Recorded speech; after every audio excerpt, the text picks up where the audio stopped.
is, what's the backdoor thing? ERCP. ERCPs. When you might ask your surgeon to, let's schedule your patient. You're taking care of these patients. She's in the OR. You got this patient in your surgical office, which seems to be the wave now. The surgical PAs in the hospital doing less and less because offices, surgeons are hiring their own PAs to take care of their patients. So when you might have a patient that needs one of those procedures and which you might recommend and consent for. So lap choline, open choline, I would consent to both. The lap is obviously less invasive, easy, quicker recovery. Sometimes you can't do it. ERCP depends where the problem is. Roux-en-Y, sclerosis of the biliary tree. Didn't say cancer, but it's blocked. Charcot's triad that blocks up the hepatic duct. They'll probably get a fever. They'll obviously be in pain, and there may be some icters. The Whipple replumbing, because you have to take out all the left gastrum, all the ducts, all the glands, because even though what's the preferred method of the pancreas to send off its cancer? Yes, but can it use the lymph? Sure, anything can use anything, even if it has a preference. Meaning you can't let the lymph go. You've got to take out the lymph glands. It will take a huge 12-hour replumbing procedure. And then, of course, we'll talk about the Pew stuff. There are criteria that are used to assess how critical something is. It's very important to you. Why? What's the first rule of medicine? Anybody know? Do no harm. What? Do no harm. No. It's don't get sued. You know what the second rule of medicine is? See rule number one. So when you're documenting, and the mightiest tool in medicine is not the scalpel, it's not the stethoscope, it's the pen. Now the computer terminal.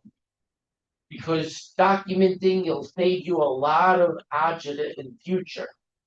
The thing is, like the child Q score, it's telling you how bad it is for that child. So should they have morbidity and pass? If they have like a 12 Pew score, I'm sure you talked about the Pew score with Dr. Emmett, right? Okay, well, when you get the third semester with me, I talk about it just for a second, but it tells you how bad things are. If they have a high score, they're most likely going to die. So you document that, and then if they do die, I said, listen, there was nothing I could do anyway. Same thing with pancreatitis. And there is one question, I'm telling you right now, pancreatitis, Ranson criteria. And I put it up here. It tells you the criticality, so to speak, of their pancreatitis. The higher the score, the more prognosis of death. So should they die in your care, you documented, hey, they were going to die. Look at that Ranson criteria. It was an 11. I did the best I could. And then you fulfill rule number one of medicine. Not really, still get sued, but at least you have a better case when you stand it. And the lawyer's job is to make you look bad. And they do a pretty good job of it. The more they look you bad, even if you're in the right, the more money they make. That's why I keep telling people on a nice muggy day like this, if you go outside, little wet area, and turn over a rock, you'll find 5 lawyers waiting to sue you. So, admit is GALAW. Make it easy for you. There's the mnemonic. Every time they get something, they get a point. 5. Here is 6. CHOPPS. Chops. So if they have an 11, there's a 1 to 2 chance of survival. Even if you do everything you have to. So that's what the Ranson criteria is. So glucose. Obviously, something is upsetting the beta cells of the pancreas. Greater than 200. All right. Age. The older you are, is an issue. People get comorbidities. People just aren't in their 20s anymore. Lactate dehydrogenase. That is a very important enzyme. So no 350, 250. Lactate 350, AST 250. You can remember the 50 part. It's 3 for the first one, lactate, and then the AST is 250. So lactate greater than 350. Why is lactate dehydrogenase a very important lab for you guys to understand? What does the body do if it can't use oxygen to make energy? Will it still make energy? You only get 4 ATP. It's anaerobic. What's the byproduct? Body hates it. Guess what it makes in order to try and eat some of that up? Lactate dehydrogenase. Anything that ends in AST is an enzyme. So when you see that, you're recognizing things. Sepsis. They're ischemic bowel. A poor circulation from a diabetic. Anything that's causing the body to go through, it's not getting oxygen somewhere, including the pancreas. And then it will make energy through anaerobic respiration, leave behind lactic acid, and your body will make lactic acidosis. So it's the lab of choice, really, with sepsis, ischemia, any of those problems. Here as well. Guess what the next A is? If this is 350, guess what this is? What's 3? And the next one is 250. I'm helping you out here. Remember I said AST is the earliest? It's not liver specific. Pancreas. Which one is liver specific? Which one is later? Not liver specific, but in the context of liver disease, it indicates the hepatocytes dying. Fox. You should know those 3 labs. What makes a basic metabolic panel a comprehensive metabolic panel? So liver enzymes. And then white count greater than 16,000. Easy enough. Yes. Why would you draw an LDH without a lactic acid? Lactic acid is more of somebody who's actually in sepsis.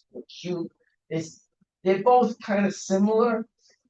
Sort of like, when you look at the creatinine in the blood, creatinine, we want a low number.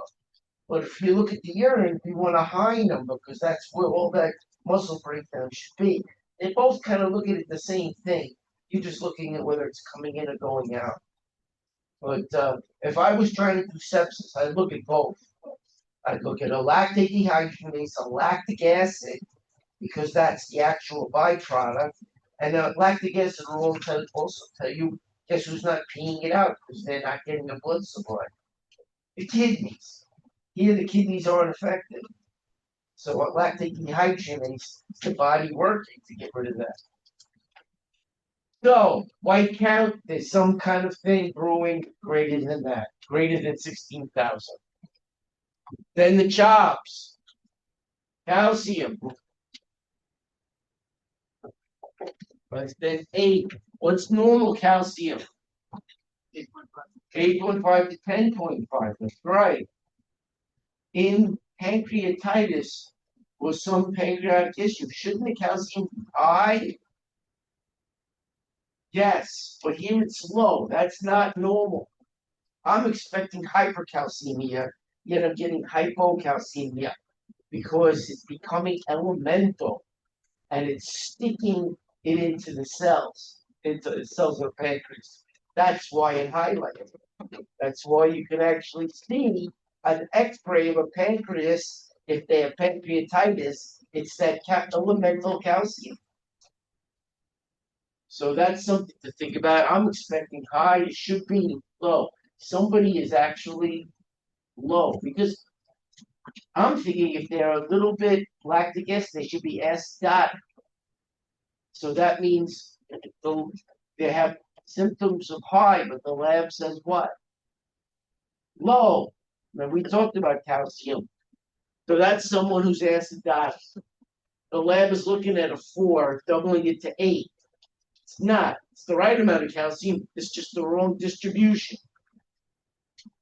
H, crit. Greater than 10% drop.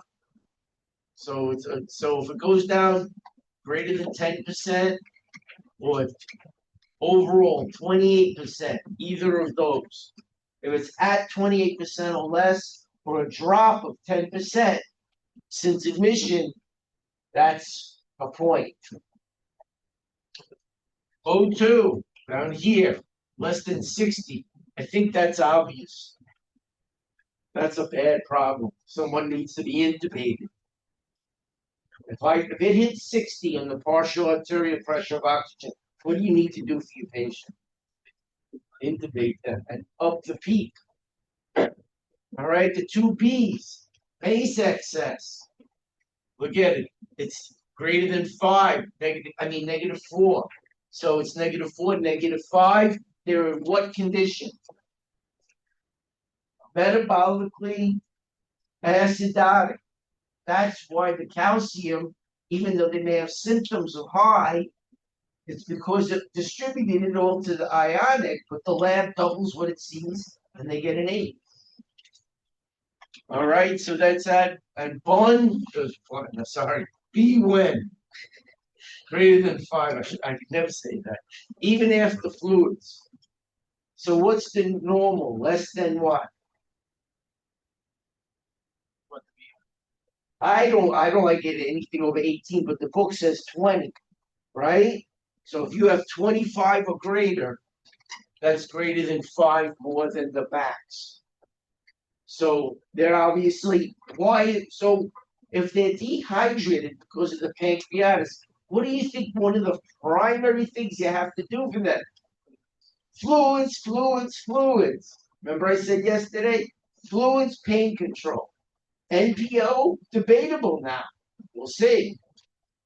And then a sequestration, greater than like 6 liters, meaning they have ascites, they have edema. Where is that fluid? In what space? Third spacing. There it is. Gallo chops. So again, this is just a stat admission.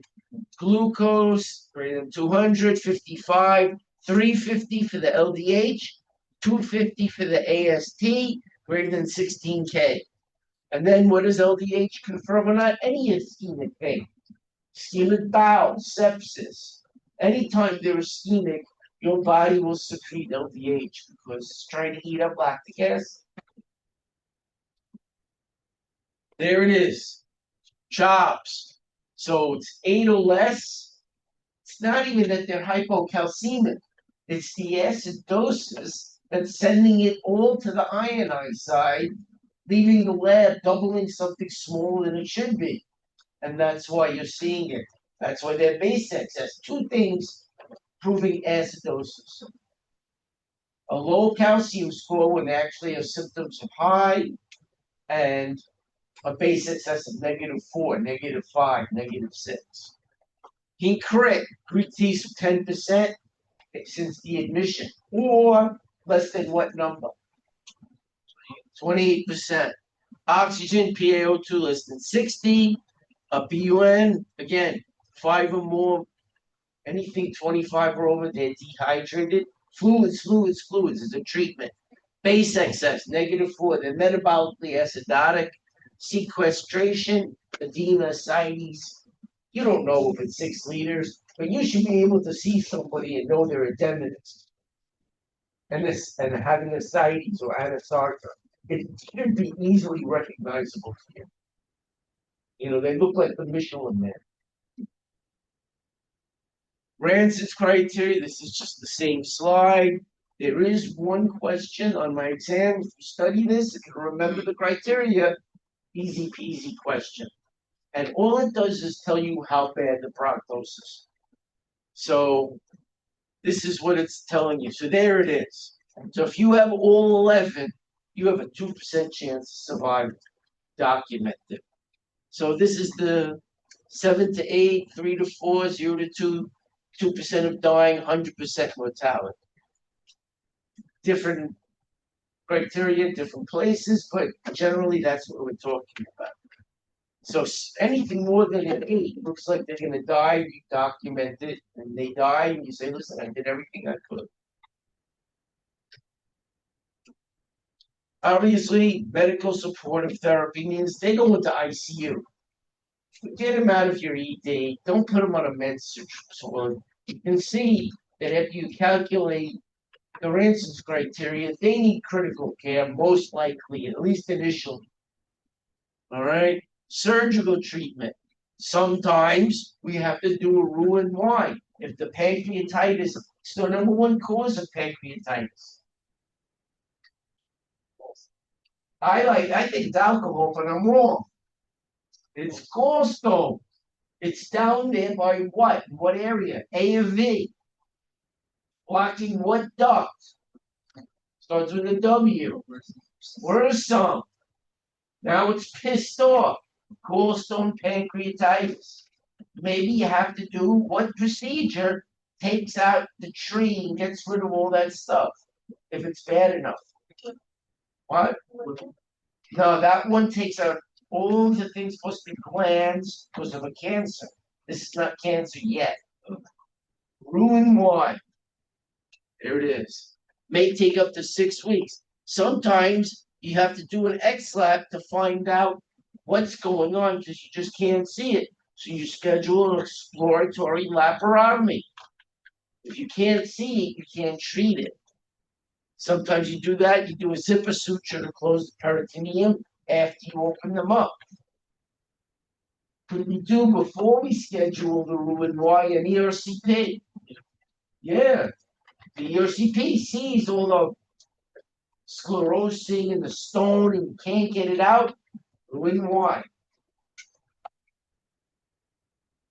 Fluids. They're dehydrated. They're acidotic. Flush out those kidneys. Flush out the lactic acid. Don't let them be dehydrated. You get rid of 1 point. Maybe if they're nauseous, we allow them to aspirate vomit. Drop a tube. But don't put it on continuous negative 300 suction. Maybe 150 intermittent low wall. Because you might put them into what unintended negative thing. Metabolic alkalosis. Actually, it's metabolic. Yes, metabolic alkalosis. Oxygen is needed.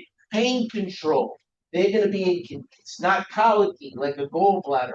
It's continuous gnawing pain. So I'm not giving them a Tylenol. They're getting dilaudid, which means they need critical care. Because what's the unintended consequence of opiate painkiller? Respiratory arrest. You gotta have that monitored. Demerol, that's another narcotic. If they're in the hospital, I'm giving IV dilaudid, IV morphine, those medications. NPO, again, right now, if you ask Dr. Bank, yes. But I'll show you the research that's coming down the pipe.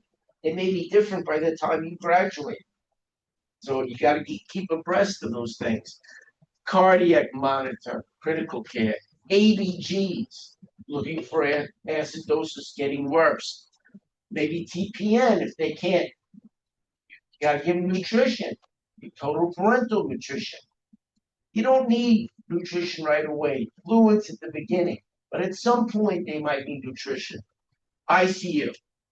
That's your treatment plan and what you're going to recommend as far as your patient.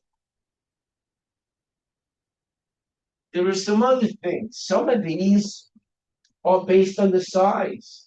If they're small, you can monitor them, bring them back and do a CAT scan with contrast for the pancreas in 3 months. If they're big and you have a good surgical suite under fluoroscopy, you can go and drain these. So one of those things is a pseudocyst.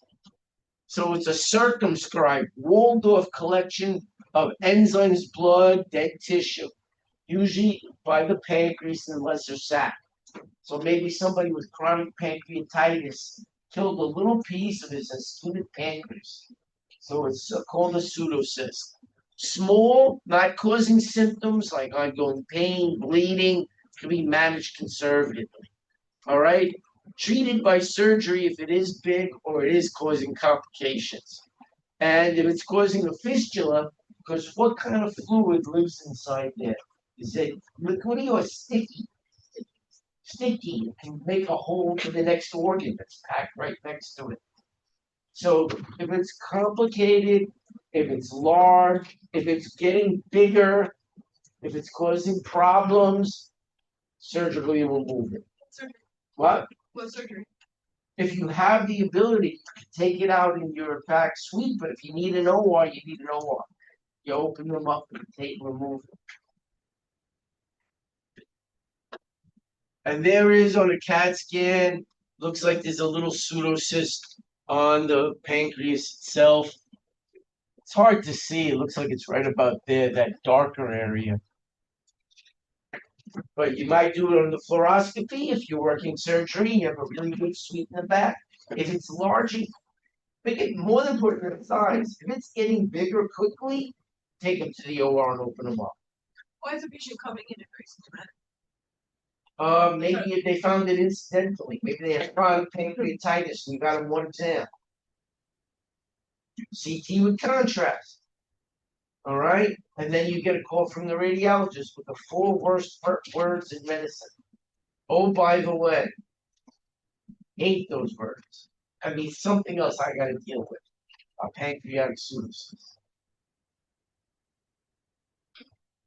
Abscess, obviously, is more complicated. What has to come out?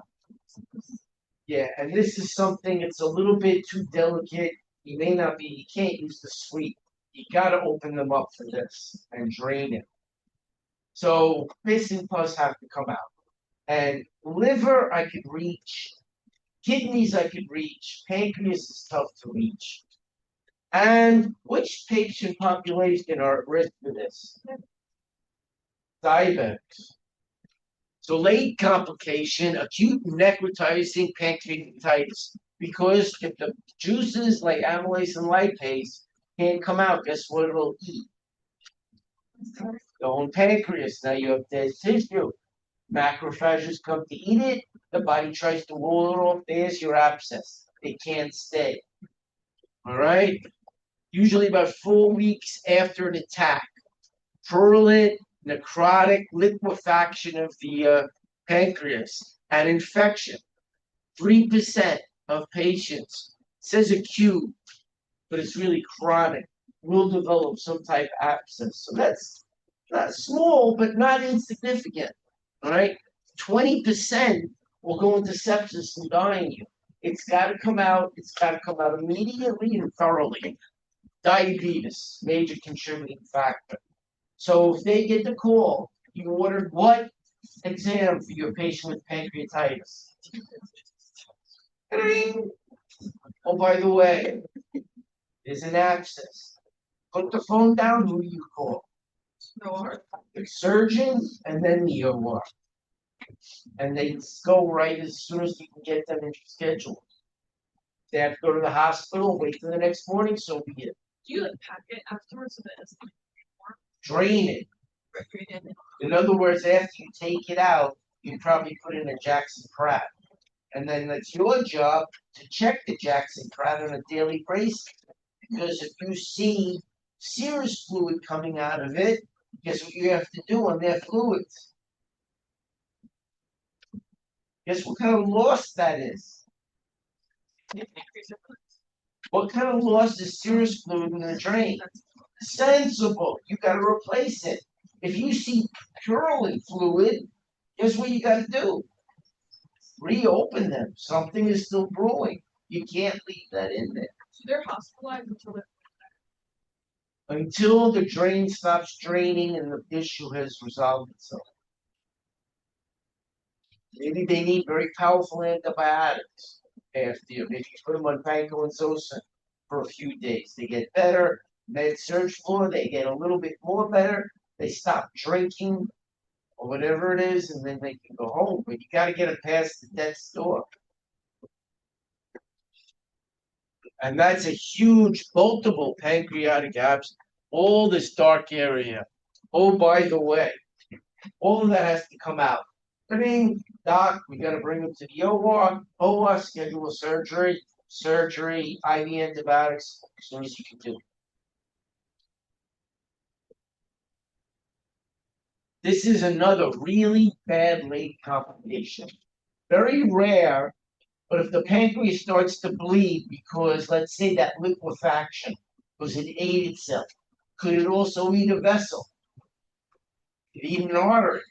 Guess what happens to these people? If the liquefaction of amylase and lipase goes through some vessels, they die. Hemorrhagic, I'll show you that I have it on a plate because it's not in the patient anymore. So acute pancreatitis, hemorrhage.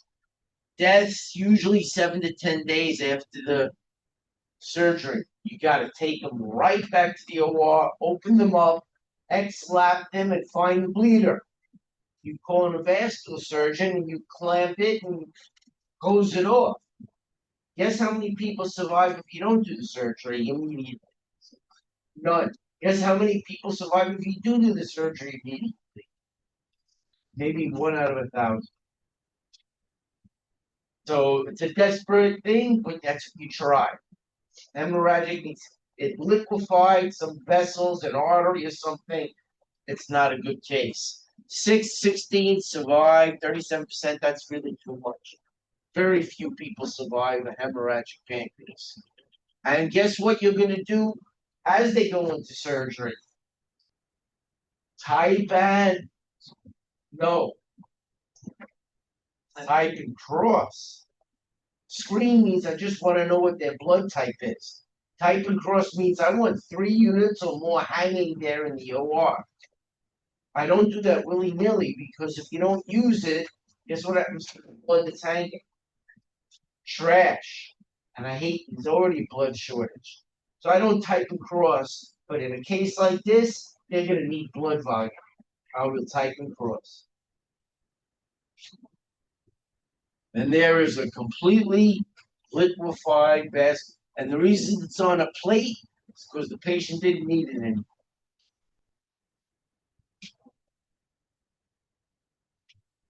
Could be symptomatic, abdominal pain, malabsorption, because they lack the enzymes are eating the pancreas instead of the food that the person ate. Diabetes again, usually about a week to 10 days after a chronic pancreatitis patient had his last flare-up. Probably had a few before this happens. That's where you have to kind of really say, stop the drinking or get rid of the stone, do a Roux-en-Y, do something. But people sometimes don't listen to us. All right? Pain might last 6 to 8 months. Usually they've had multiple episodes. Have it in the back of your mind that this is a potential. Because you keep eating your own pancreas every flare-up. Serum amylase, you'll even see it in the urine. Glucose, like a Gallo-Chops, Ransom criteria. Low serum insulin, which means your glucose will go up because the beta cells were eaten by the amylase and lipase that's not going into your digested food. Increased bilirubin, increased alk phos, especially if the pancreas inflames, it closes off the ampulla vata. You get traffic back up. Guess what 2 organs are behind you? The gallbladder and the liver, and they get pissed off. ERCP, again, if it is a gallstone, order the ERCP, but you got to know what to do if it comes back positive. If it's a chronic pancreatitis, they may need a Roux-en-Y. If you see an abscess, they got to come out. Piss and pus has to come out. That's how I'm going to ask the questions. CT scan, oh, by the way, that's how you find out about a lot of these. Treat the malabsorption.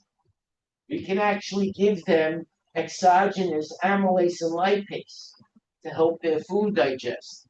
Administer enzymes. Please stop the alcohol. I know alcohol is number two, but I see it more than anything. And they just won't stop drinking, which causes repeated pancreatitis flare ups. And each time they have a flare up, they're eating more and more of their pancreas. They will develop an abscess or a pseudocyst, or they'll rip it open and die one day. And the enzymes leak right through some vessels. And a couple of arteries, game, set, and match.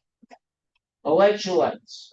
We had a whole lecture or two or three about how to balance electrolytes. Drainage procedures. Here's another one you should think about. Pusto.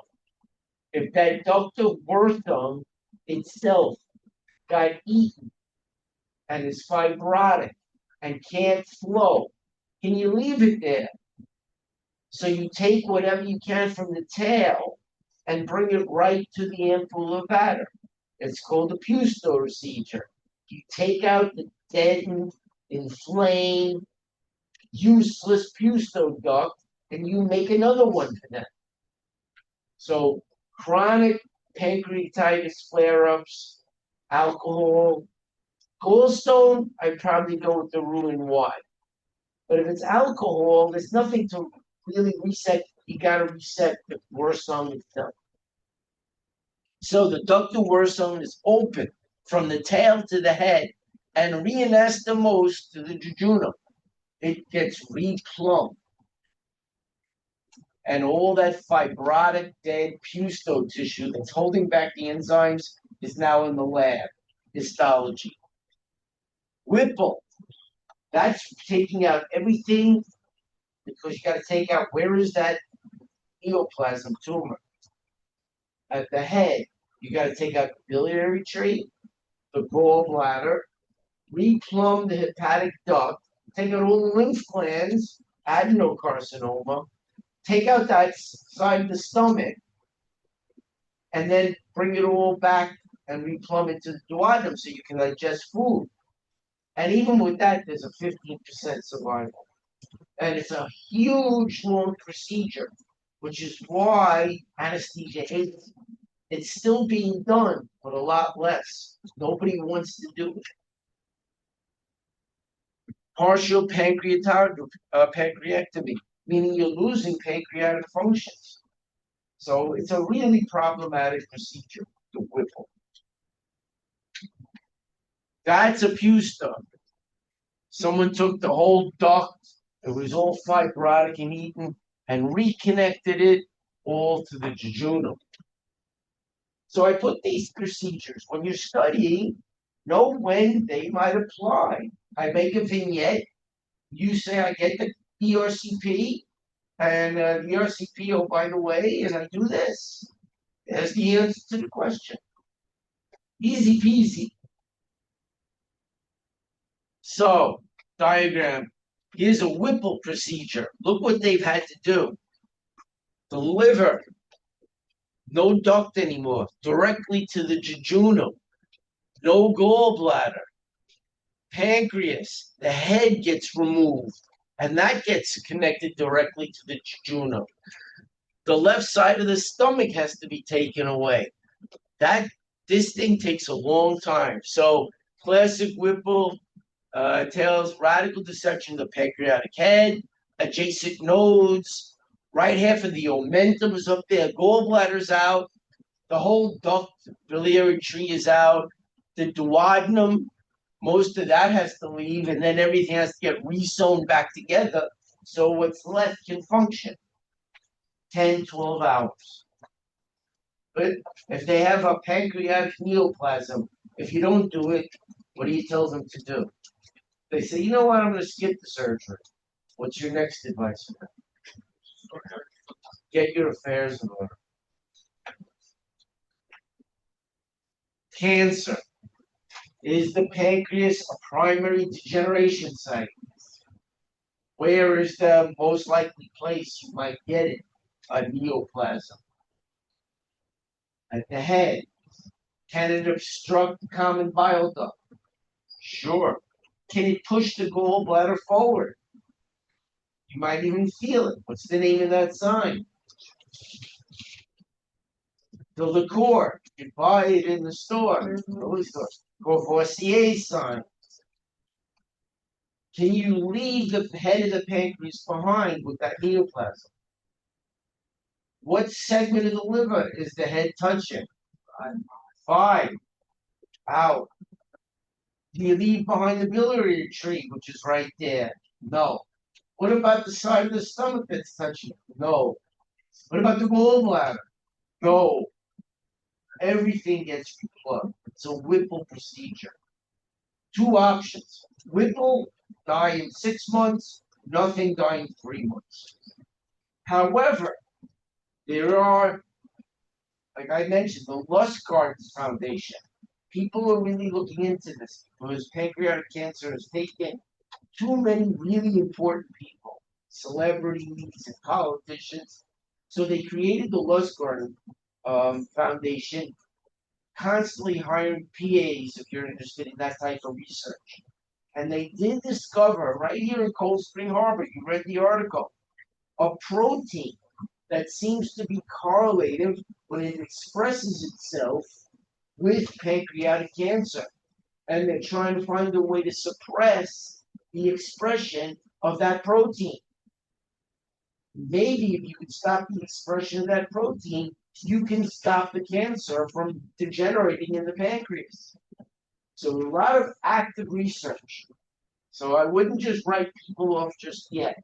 I don't know what tomorrow will bring. And you guys might be the tip of the spear. So 4th leading cause, that primary site. Older, more risks. This is where males are more than females. Median survival, 6 months, regardless of what you do. 28,000 cases a year. Smoking is the #1 indicator of progression of disease. All right, what's the #1 cause of aging? Hypertension. What's the #1 indicator of progression? Now, give me 2 board questions. Smoking. High fat meat, previous surgery, African Americans, alcohol, I think is obvious, multiple pancreatic flare-ups. 2/3 at the head, push the gallbladder forward. 95% are all over the duct and in the glands.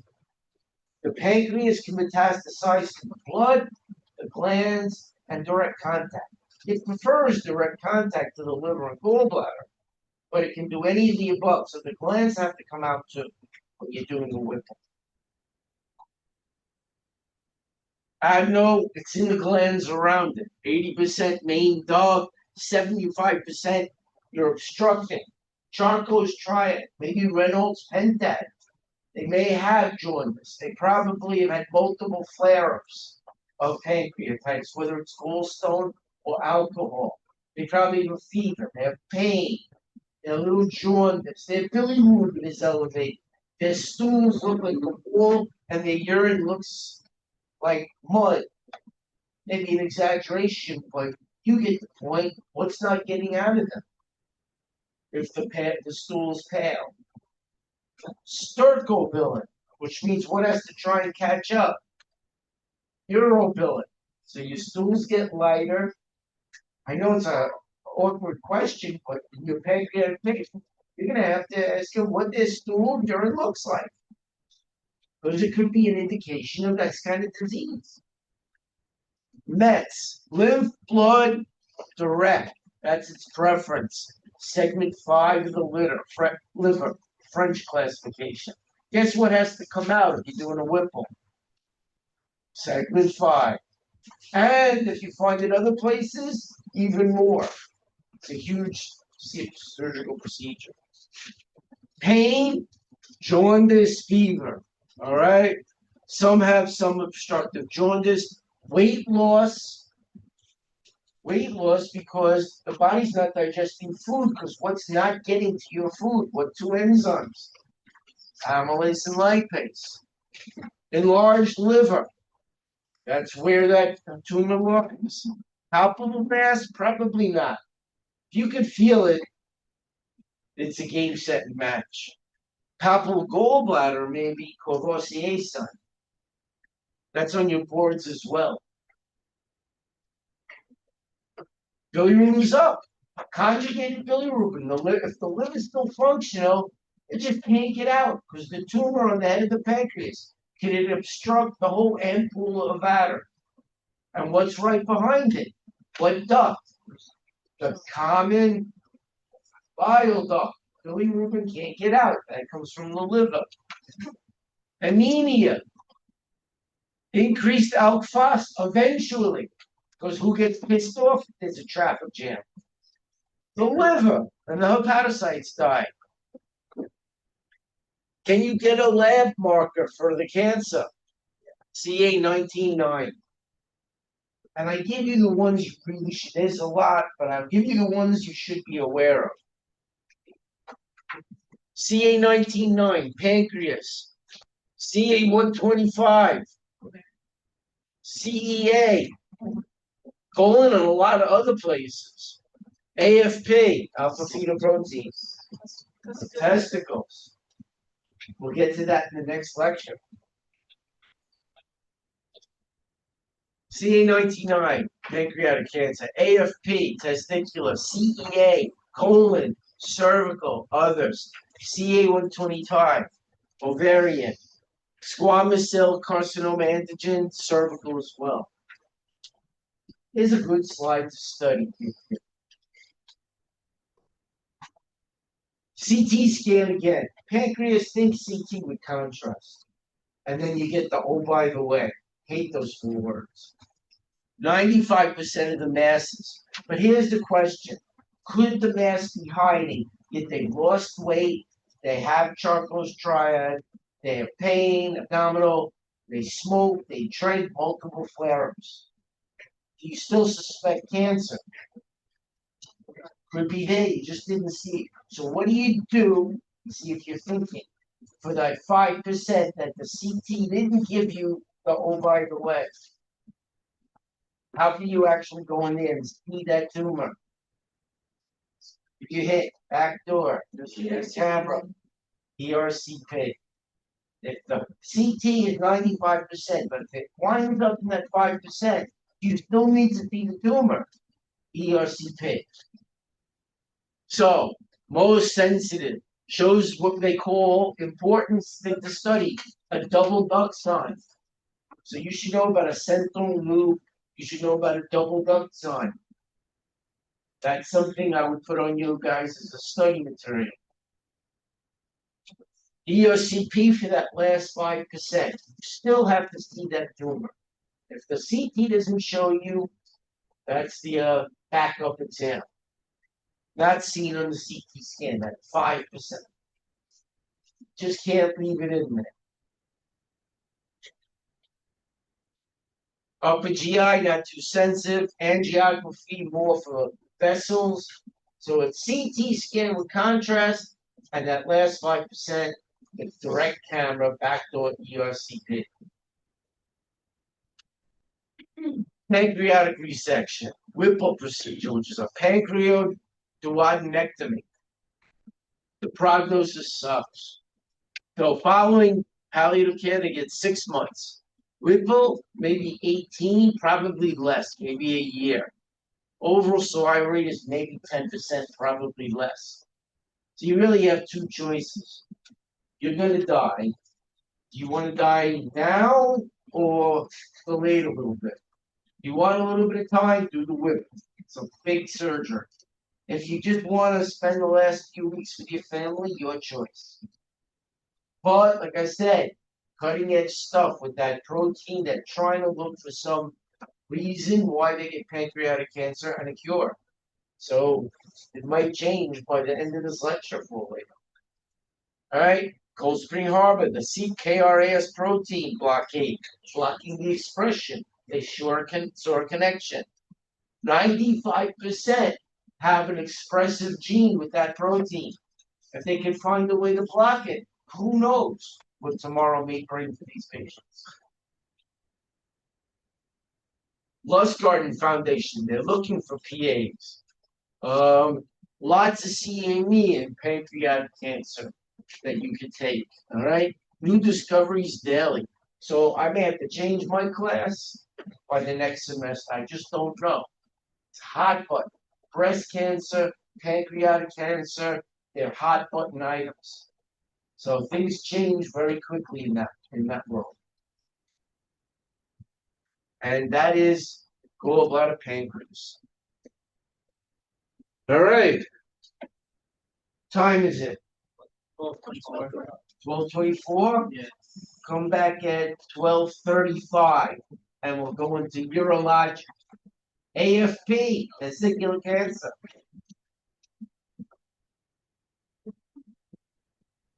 Yeah, yeah. Yeah. Oh, what urologic?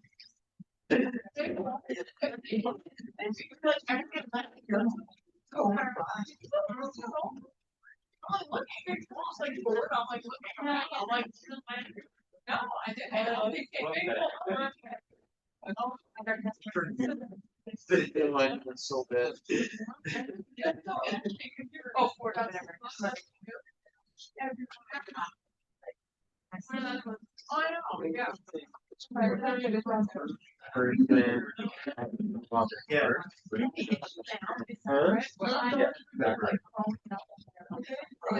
Yeah.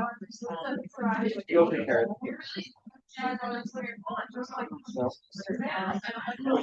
The ones that are on top.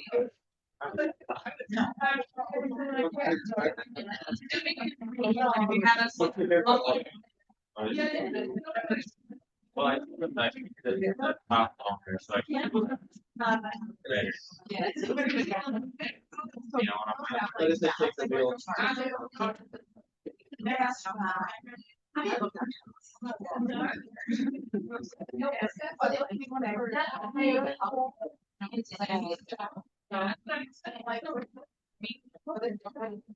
Yeah. Yeah.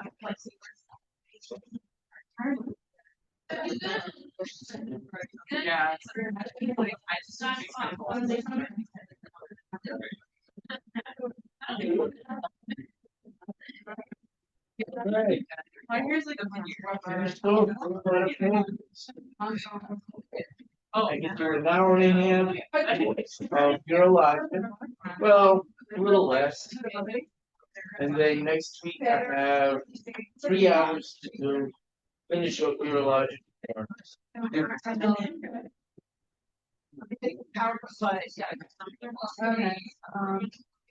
they say like, oh, like I just sent it there, but it's not just like better, because like they want to worry about like. I probably don't remember. No, I think that's. You're my ear, and then like, there are different levels. Like, for me, like, you're not just there.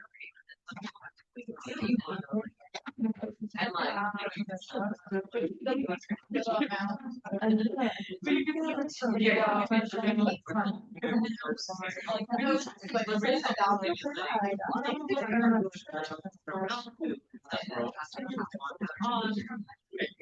yeah.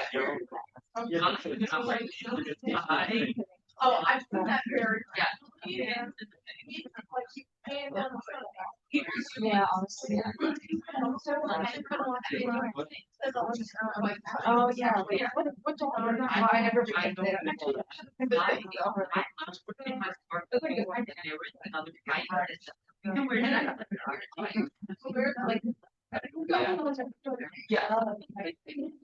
yeah. That's exactly what you yeah.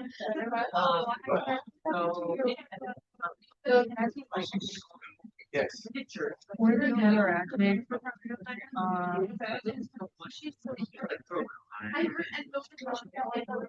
Yes.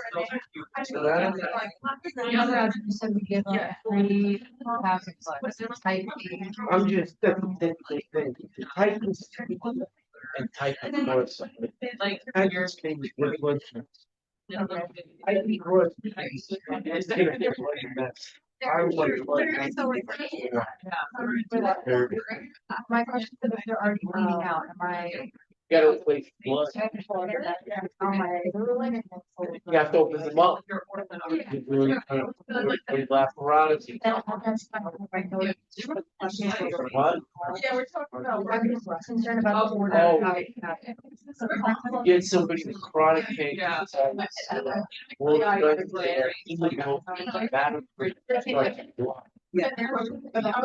white, while you're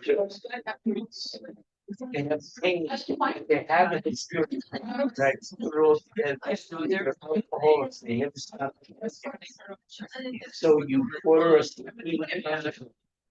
Like those. say, hey, call up your surgeon. Say, we gotta do something. Oh, that's. Say, get them right into the OR, and while you're there, you'll laugh. Oh, yeah. All those things I was talking about. LDH, maybe up, do the red, yeah, and you stand like the tight across. You open them up, you find the leader, the vascular surgeon repairs them, you place the blood. Oh, yeah. Yeah, I feel like even if we got all of those questions. You know what's a mess? No, I said not. You didn't.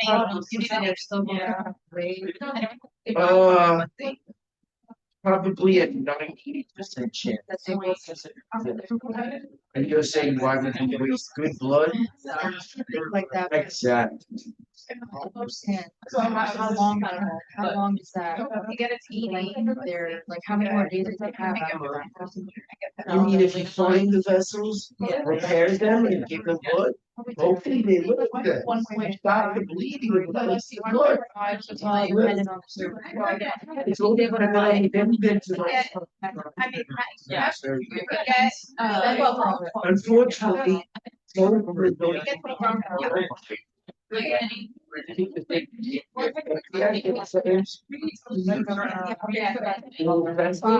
But let's say they have. if it was at 70, Emily's a life. I'm saying that it gets triggered by the person. By obstruction of the nervous system or by alcohol. I bet the one type of thing, then it will start. It will eat anything. As long as it's alcohol into the bowel, you should have lunch. You want to eat your food, not you. But if you can't get there, it eats you. That's what I mentioned about lobster. when I was. Take the lobster and use it.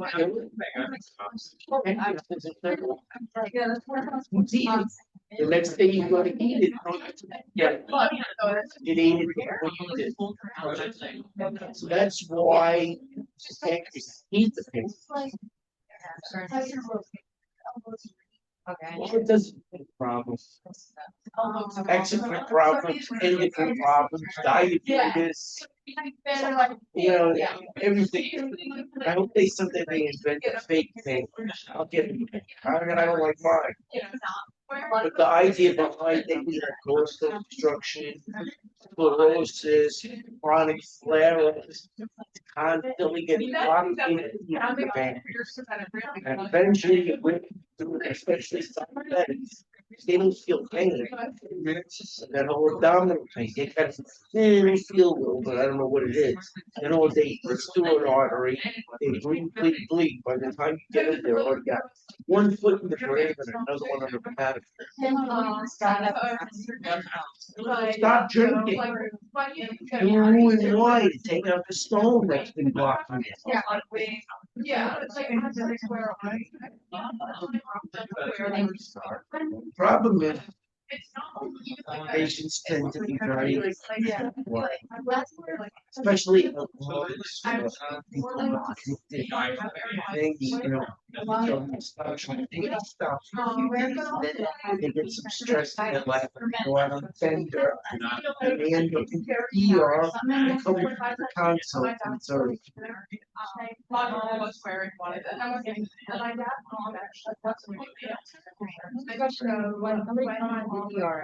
Am I on their history where? Oh, no, history's 90%. What am I? Lab, physical exam. Or they don't know if they are term or doing something. Yeah. Sometimes they give away stories. You write it down in our notes, patient support stories. Have they been to the ER before? A lot of times they've been there in the past. Is there history on? Should be able to.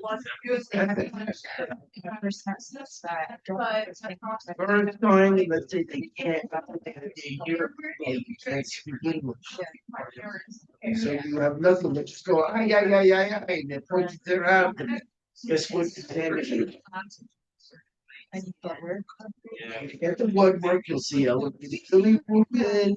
You can ask the interpreter, caloric urine, elevated LDH, because it doesn't make elevated lipase, and amylase lipase more specific, because it's not getting out. You see the elevated lipase, solar, pancreatitis. So you get the CT scan and the radiologist calls you up and say it's a hemorrhage. Some people cover half those, some people wear short sleeves.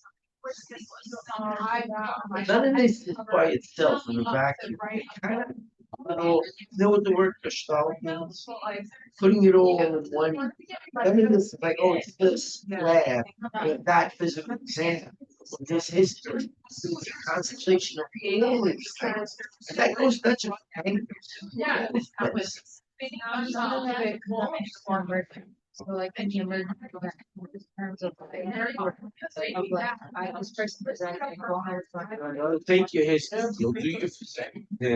You'll order probably an X-ray because it's not getting the X-ray. Go to do it. It may not show you anything, but if you see 3 year under the active, so the next meeting is to see lab, and you get a BMP. The dropping, the hemoglobin, no, see, dropping,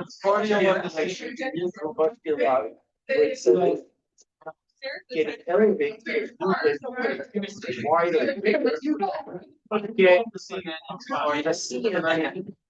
See elevated bilirubin is on there. You know something's pissing off the liver. And you get an amylase like that. And the light is up. Like But now you. It can tell you what it is.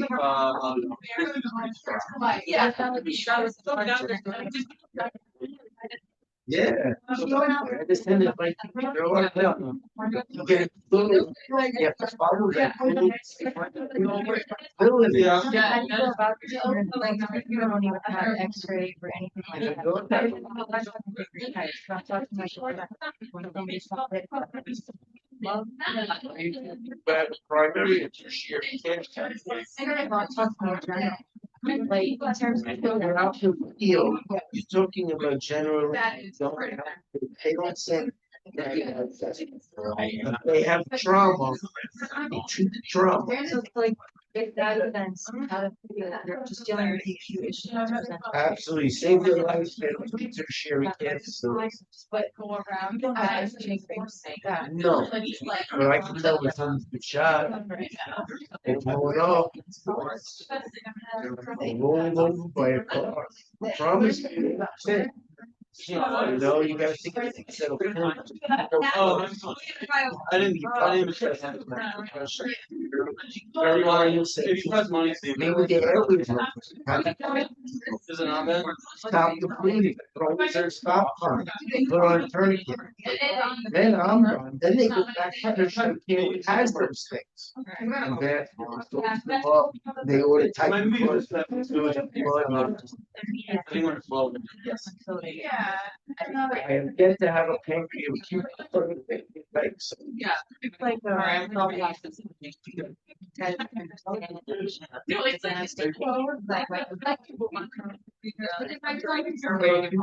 Yeah. they found them.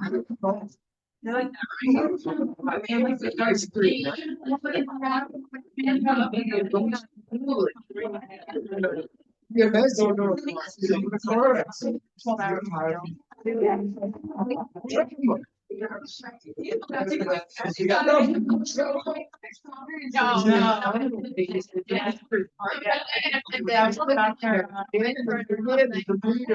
Surgeon, put them up, sew it up. Yeah.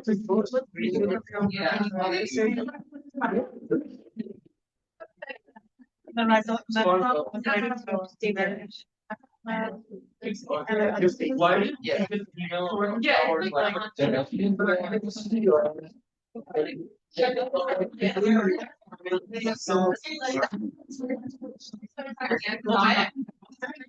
I watched mom acting. I'm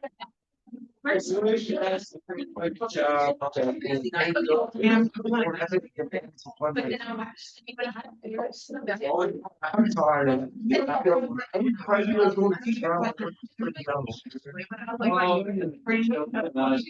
Like tired.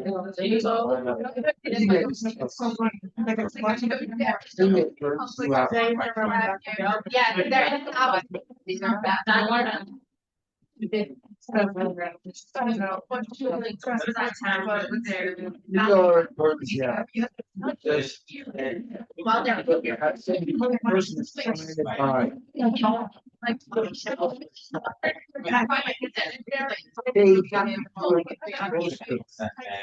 They got just It is better. so you have to go until it's done.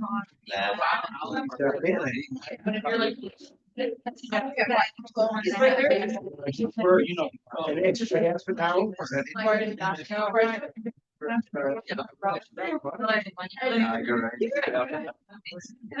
When he's good.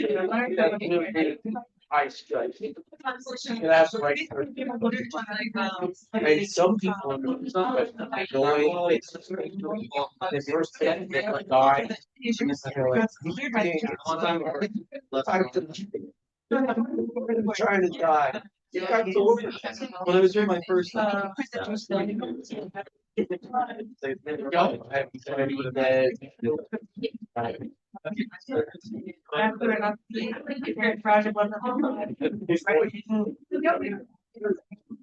Is that eloquent speaking? A lot of speakers. We learned a lot. I recommend it right out of school. Going to Europe, get a better.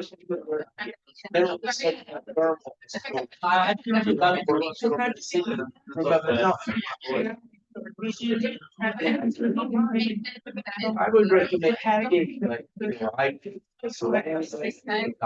casino, because you get to see it, Durham, then you get to go hard that, especially, but at least you feel. You go straight into Durham. You got days. What are you gonna do? You think you can Durham 5, 6 minutes until you want the big surgery? Not gonna happen. Yeah. Oh, let's get back. Starting.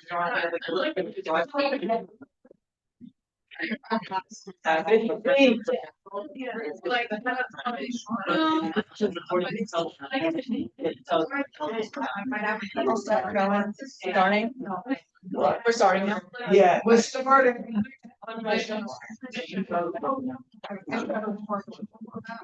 I assisted on all of those, but I never did it myself. That takes years of residency. I did a 1-year residency. It took 5 or 6. For what? To learn how to do these procedures. Surgery is a 5-year residency. That's a PA. No, it's a physician. So you wouldn't have been able to do it. What? You wouldn't have been able to do it anyway. And the PA? No, I'm not doing a Whipple by myself. What if you had to? You're gonna have to step up.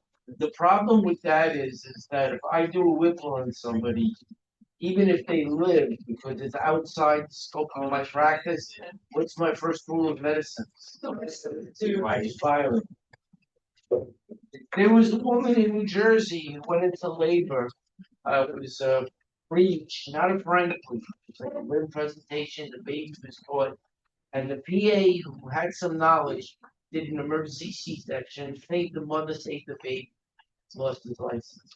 Really? Not allowed to do a C-section as a paramedic. Paramedic. Paramedic. Oh, that's cool. Paramedic.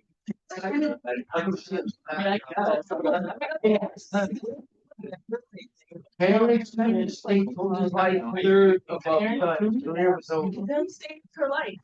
Go outside on a rainy, snowy day and turn on for a run. You're gonna see five. 5 attorneys waiting to sue. Trust. No, they went to the hospital, they raised the lights. And now what if you would have You died? can do like cardiac. Nothing would happen. Cardio bird. Yeah, let the patient die. Yeah. Bring it to the hospital, put things back, they die en route, die en route. You know, they did everything right. Unless like. Daughter, and I paramedic, you can get flu. You can put one of the drugs you're allowed to. And then presentation. Finding people are. So I did everything within the scope of my practice. If you go outside the scope, with the dog, you have to sit in front of the wall. And then we're I close. thought- Yeah. All right. So, urologic, I drew it up here, you're responsible for these bean-shaped organs that hit retroperitoneal, what are they? Then there's tubes from them, start with a U. Goes to what? There's a stick. What organ in men wraps around the neck of that bladder? That's our albatross.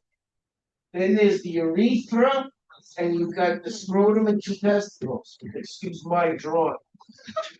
But you're responsible for all of that.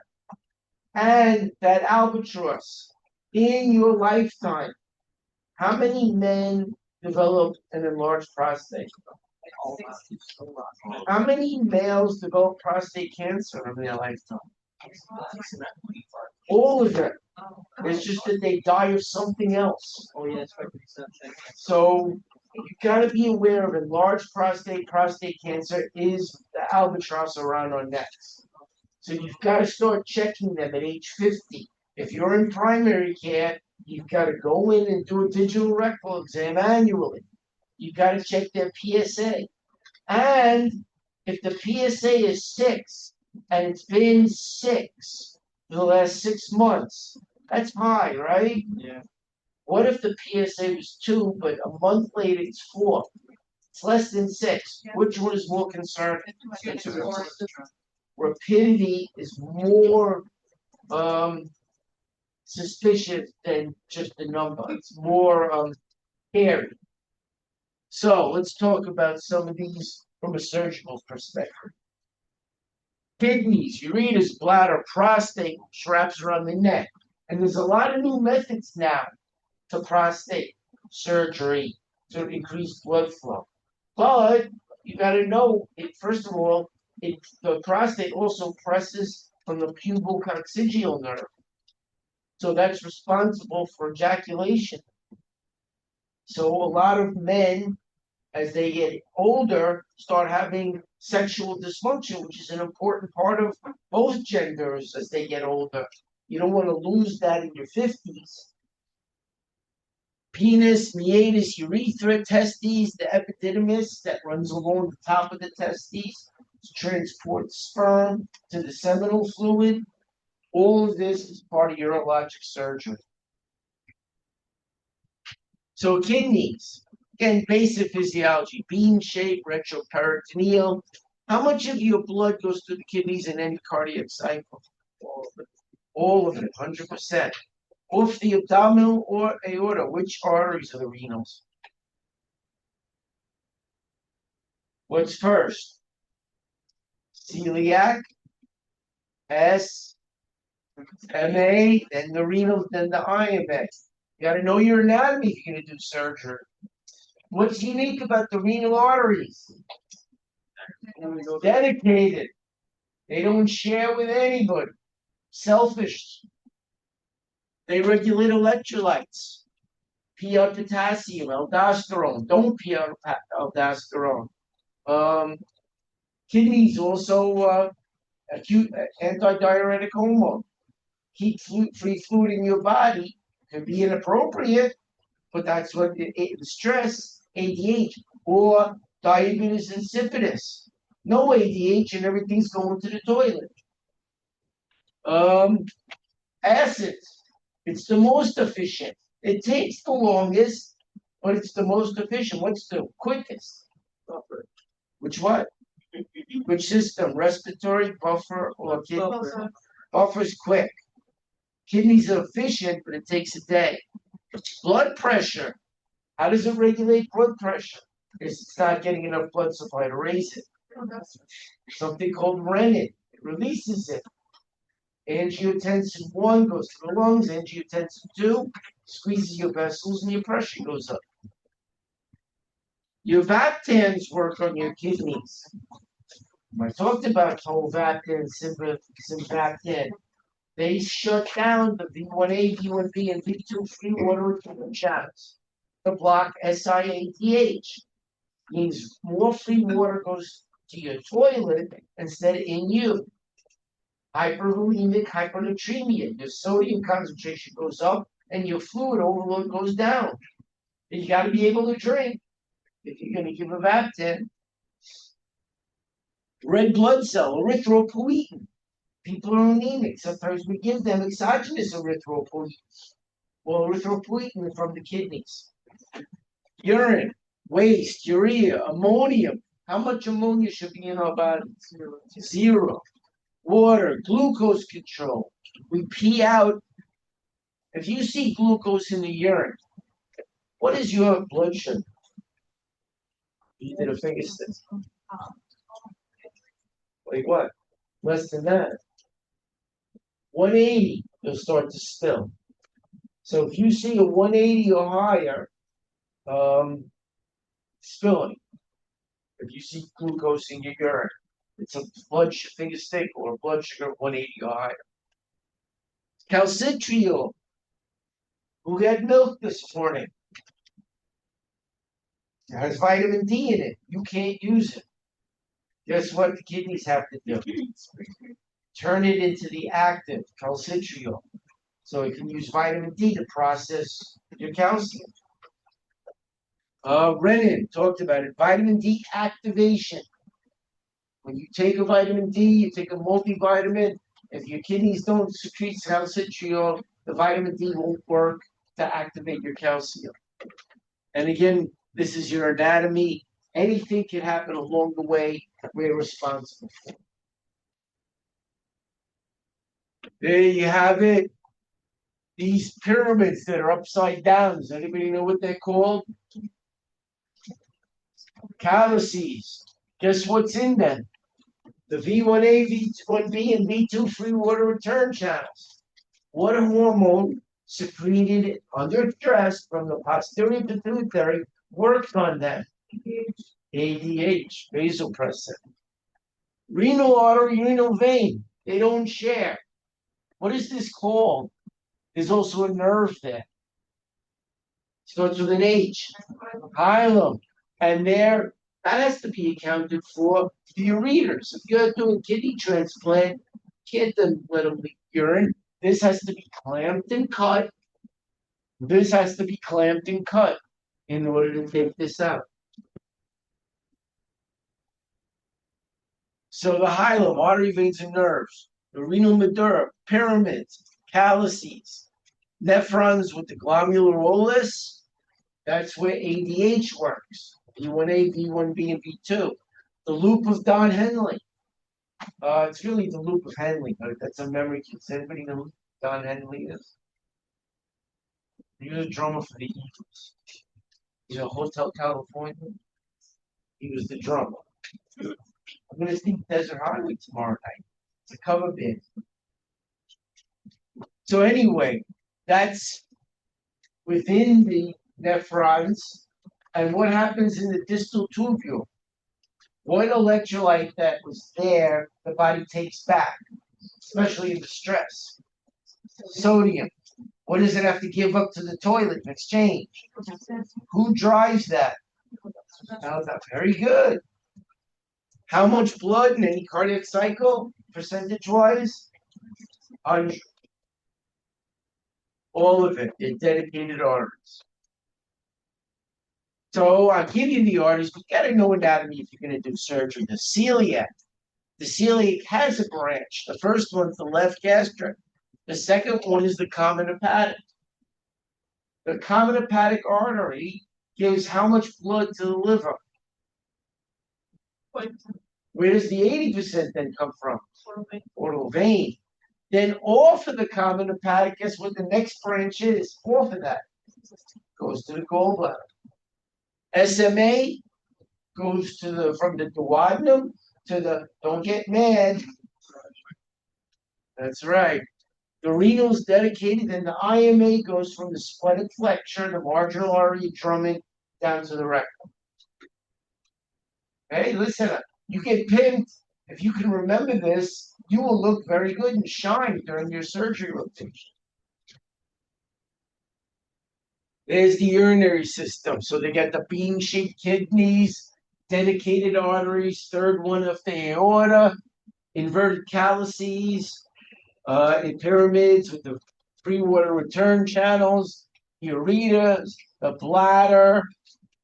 So cyst, cyst means like empty pocket storage. Prostate, if it were a male, no prostate here, urethra out, and male genitals, all part of what we talk about urologically. Celiac, SMA, renal, IMA. Those are the four abdominal branches, plus their own little branches off of them, except the renals. The urinary bladder. All right, you got to know some of this. Median umbilical ligament holds it to the lower lesser omentum. What keeps you from peeing all here? What muscle? The trusor muscle. Who activates the trusor muscle? Which autonomic nervous system? Parasympathetic. So it tells it when to go and when not to go. You can control it. Sometimes it can control itself while you're asleep. Otherwise, we make a mess while we sleep. What is the nerve that's part of that system?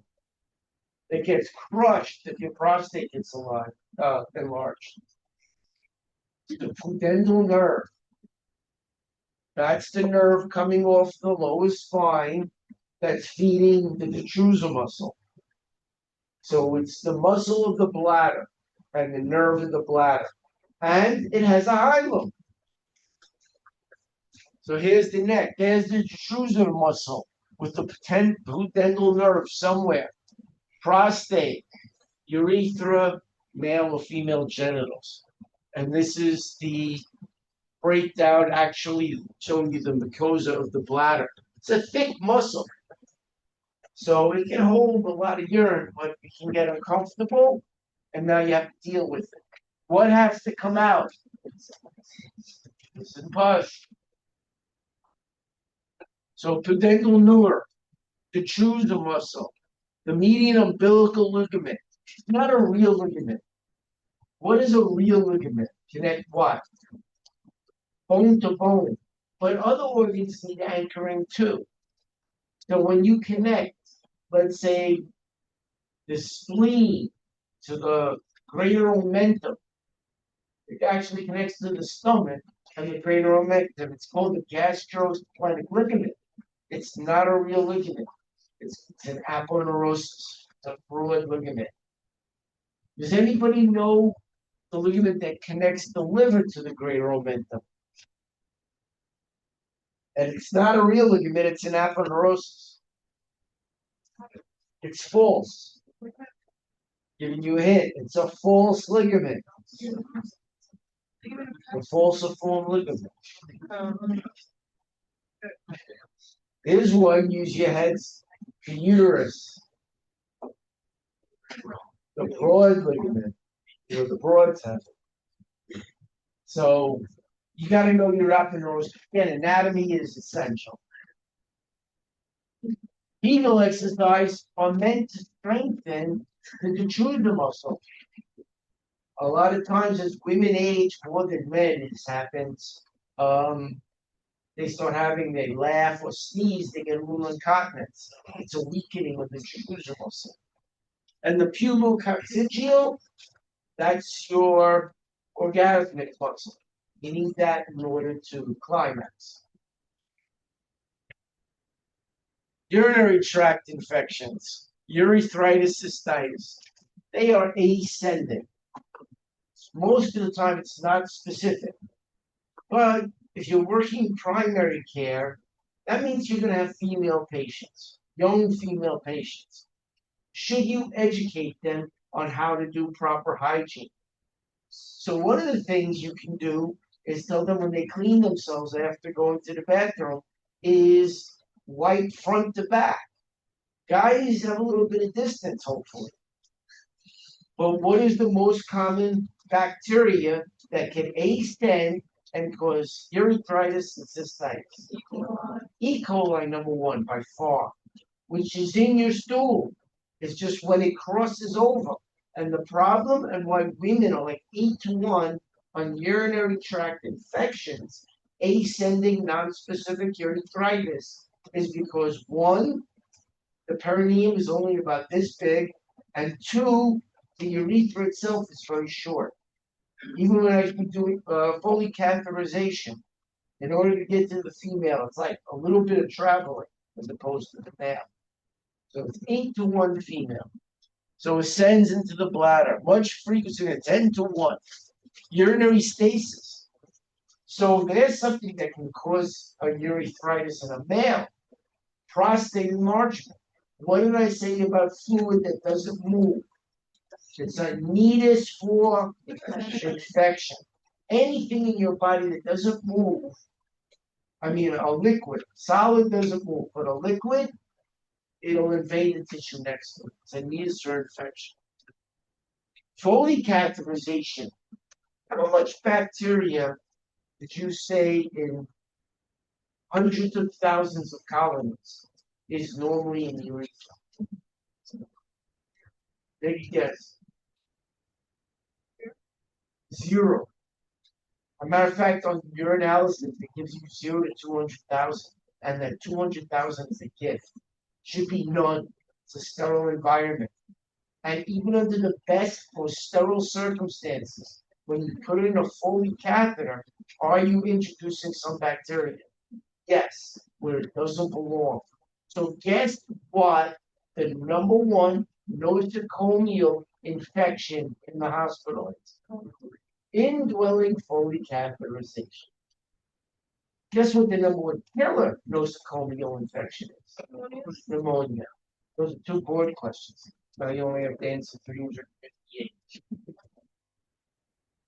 Why are women at risk? Again, because the perineum is very small, so the distance from the anus to where the urethra opening is short, and the urethra itself is short, which means it can ascend.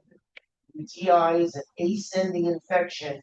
It doesn't have long to travel from the opening to the bladder.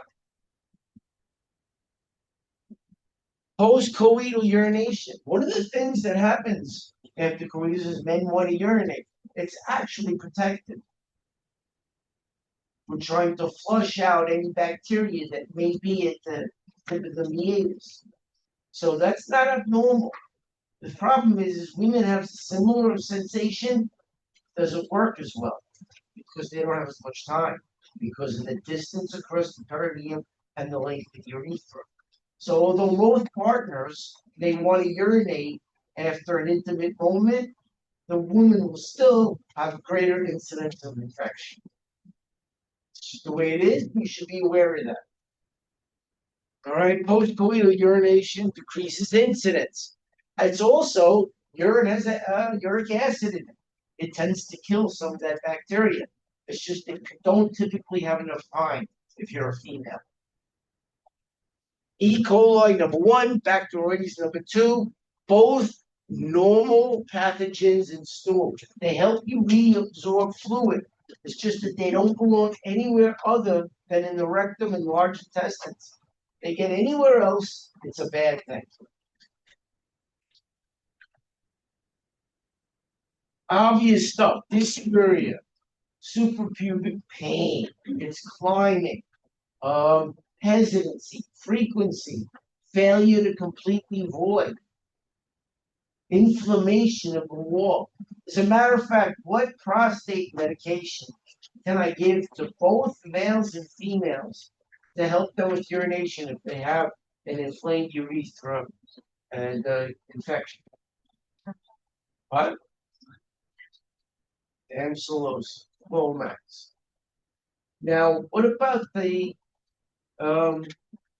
testosterone blocker, the Proscar, Avogar, those meds? Can I give that to a woman? No, I wouldn't even let them touch Avogar.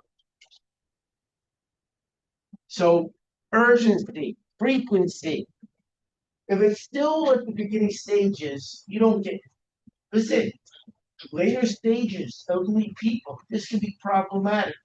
Can urinary tract infection develop into nephritis? Could it infect urinary sepsis? In the elderly, it's one of the major causes of altered mental status. They come in, cause dementia. No, it's a simple UTI that nobody treated. A matter of fact, recurrent UTIs in someone who's in a nursing home or being taken care of is a form of abuse, elder abuse. Why? Someone's not cleaning their what? Where does E. coli come from? Poop. So they're lying in their own poop. A lot of families, I'll keep my elderly grandfather at home and get money from the state, but they leave him there in their own filth, and it invades the penis and becomes a UTI. I will report that. Recurrent UTIs. One I'll forgive, but if it happens again and again, something's not right. Urinalysis, again, cloudy, white cells, positive Luke esterase, positive nitrates. So I'm looking at three things on the urinalysis. The Luke S, the nitrites, everything eats, everything poops. Guess what? E. coli poops out. Nitrites. So when the E. coli is eating the tissue, it's pooping out nitrites. Luke esterase is trying to get rid of all those extra leukocytes. It's an enzyme. And the other thing I'll look at is bacteria. But that's why getting the urinalysis correctly is very important. They shouldn't just pee into the cup. What do you instruct them to do?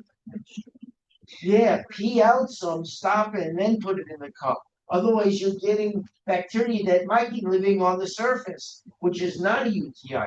I need it from inside. So how you collect the urine is as good as analyzing it.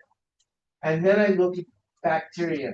And if it says greater than 200,000, which is a gift, I'm thinking urinary tract infection. 200,000 what? What? 100,000 or 200,000? 0 to 2. Colonies. Where? Greater than 100,000, it's starting to get bad. But I mean, the lab will tell you it's 0 to 2.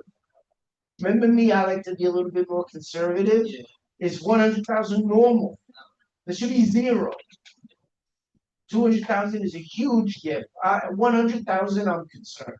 If it was a midstream catch, as long as it was done properly. You don't even need that. If they have symptoms, the only thing I'm going to check in a female who's of reproductive age is pregnancy, because I don't want to give them a class C.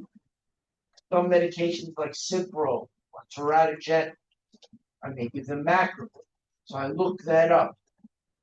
But I don't have to get, if I have symptoms and a suspicion, can I treat an ascending UTI empirically and get the urine culture 3 days from now to confirm or reject my theory? Yes. Can treat empirically. The urine culture and sensitivity takes 72 hours. Don't wait on it.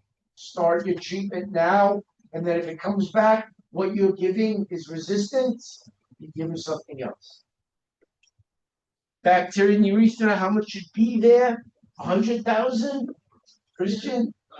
How much? 100,000? Well, no, you said 0 to 2. but Zero. You like to play safe. The lab gives you a range of 0 to 2, but I don't want any there, not even one. Should be Not sterile. even 0.5. No. E. coli, 80%, Bacteria is number 2. Because they're both most likely from stool. It's not a far distance to get to the urethral opening. Staph syphilis. Again, you got to think about taking a good history. How much of a diagnosis can you get from taking a good history? So having multiple partners where the penis is rubbing against the urethral opening is another reason that young sexually active women are more inclined to get UTIs. Because when you do pelvic with a speculum, it's a sterile tool. It comes out of the bag, you have your gloves, you're in a sterile environment. But you go around town, penises are not sterile. So there's a risk of saprophyticus. It's actually a Greek woman who was very promiscuous. So that's what it was named after.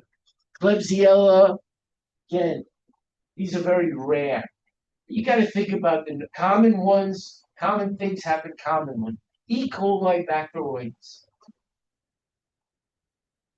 Pyuria, that's pus in the urine. I think that's a dead giveaway.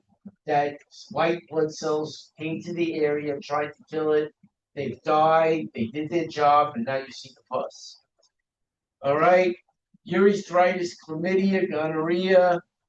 Those are the things you tend to think about. Maybe pus, white blood cell sexually transmitted diseases. This is something that's changed. Got to update my slides. GC, gonococcal. It used to be 250. They moved it up to 500 twice a day because people were getting gonococcal infections in their throat, which wasn't highly treated by the 250. It wasn't enough. So there's a change. It was 500 now. Azithromycin, guess what? There's too much community resistance. So now what are you giving for someone? Doxy. But you have to load them. It's 200 then 100. So things have changed. I got to update my slides. It's now Doxy for the chlamydia and a 500 ceftriaxone for the GC. Clinda is always available if they're allergic. But if you give them Clinda, what do you have to worry about? Why diarrhea? C. diff. It kills everything, including the good bacteria in your colon, and you get Clostridium difficile. It's not as, it has nobody to fight it off. Acute pyelonephritis. So it keeps going up, and it gets to the kidneys. Yes. Now it changes the game. If this is your person in the ER, guess where they're going? Do they get a prescription treated empirically, get a urine culture sent off, and you call them on the phone, or do you admit them? You have to admit them. They need IV antibiotics. So there's a game changer. The other person, start empirically, get your labs. If there's anything, you call them up, you make your changes. Pyelo, they're staying. So ascending infection from the cyst or bladder or prostate, because things that don't move invade the tissue next to it. It's a need for infection. E. coli still. Sometimes enterococcus, which is also in stool. You can have Pseudomonas, Klebsiella as well, some of the uncommon ones. You don't know till you get your culture and sensitivity. I'm going to treat empirically, but it's IV antibiotics, not the PO kind I just gave to the other one who just had cystitis. Females, males, same problem. So, any mechanical obstruction or vesicoureteral reflux, urine that doesn't go out, goes in the wrong direction, something like that, from a stricture, from a surgery, prostate surgery, there are complications. If it doesn't get out of you, it's a needus for infection. Piss and pus have to come out, can't stay in you. Stones. Stones are a big cause of this because they're sharp. So that endothelial tissue is very fragile. And as the stone moves through it, it tears it up. That's like opening the door and allowing the bacteria to go in. So it's giving it an opening. It's tearing the urethral lining, the bacteria go right in the open door. Stents, even under the most sterile, stents on the outside. When you put them up there, let's say they have a stone, lithotripsy, it's coming out, they need to be on antibiotics. Why? What did you introduce? Even under the best of situations. Bacteria. Anything, anytime you put anything from the outside on the inside, even as good as you can get, some bacteria is going with it. So you did lithotripsy, you put in stents, surgeon leaves, start them on antibiotic therapy. It didn't go in there without some bacteria going with it. You do the best you can, but some bacteria went with those stents. Drainage procedures, nephrostomy, that's an outside to inside thing. Pregnancy, because the fetus puts pressure on the bladder. Urine doesn't come out as easily. It sits around, and if it sits around, it's a needus for infection. Spina bifida, multiple sclerosis, because what kind of bladder do people have with multiple sclerosis? They have a neurogenic bladder. They don't feel things. They can't urinate fully. So they never really completely void infection.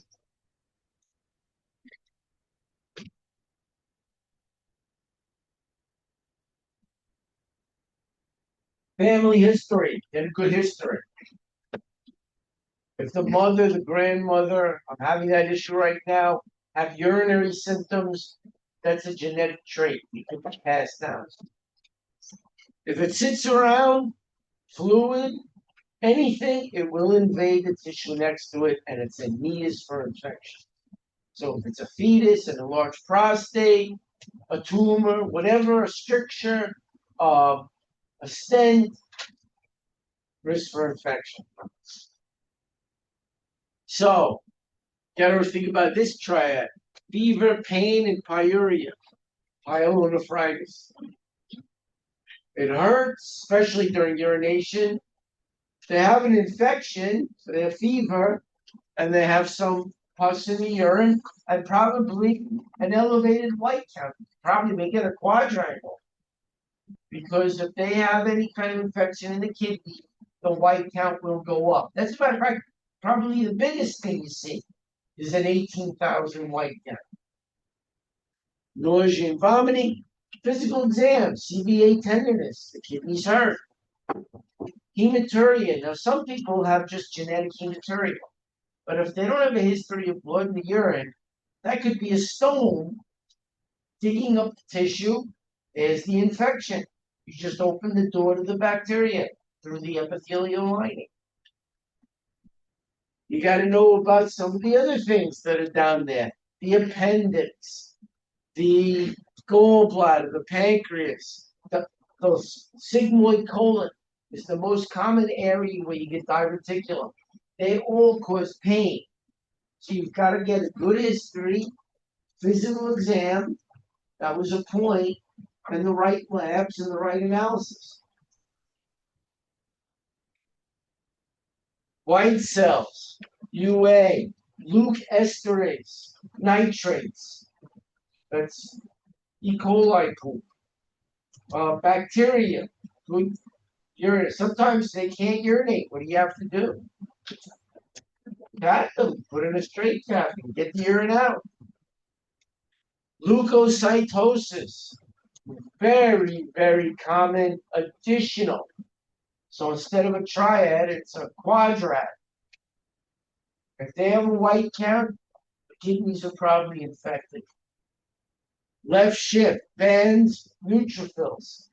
Gotta be able to read a CPC with dip. Pyuria, bacteria, yes. There shouldn't be any bacteria in the urine. It may have gotten all the way up from a cystitis, ascending to the kidneys. Culture and sensitivity, 72 hours. You get it, but they need to be admitted in the meantime, IV antibiotics. Cultures, can it invade the bloodstream and go into urosepsis? So if there's any issues with blood pressure and elevated lactic acid, I'm getting blood cultures as well as urine cultures. All right, formal diagnosis. Definitely urine and maybe blood as well. Fever of unknown origin, urine and blood, culture on both. Again, oral antibiotics, but check pregnancy. Don't give any female of reproductive age any medication without checking pregnancy. Even something as simple as an aspirin is a category C in a pregnant female. If I want to give them something, I'll give them Tylenol. But if I don't know, what's my excuse? Well, same thing here. They're reproductive age. I want to give them Cipro, fine. I want to give them Bactrim. I got to check renal function too. Because if they're a 1.4 creatinine, I'm not giving Bactrim. But I will check the pregnancy, urine pregnancy. It's a quick dip. Find out the results. Find out if the medication you want to give is category B or C, and give the B and not the C. Older patients, sometimes they need 24-hour urine collection for some of those strange bacteria.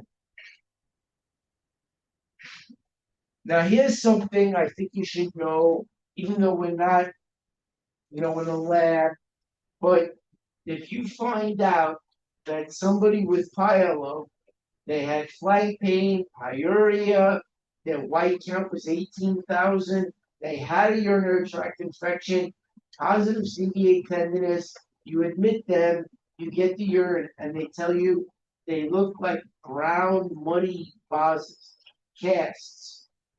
That's a big problem. That means the kidneys die. It's called acute tubular necrosis, ATN. That really ups the ante now. Because if their kidneys die, they die.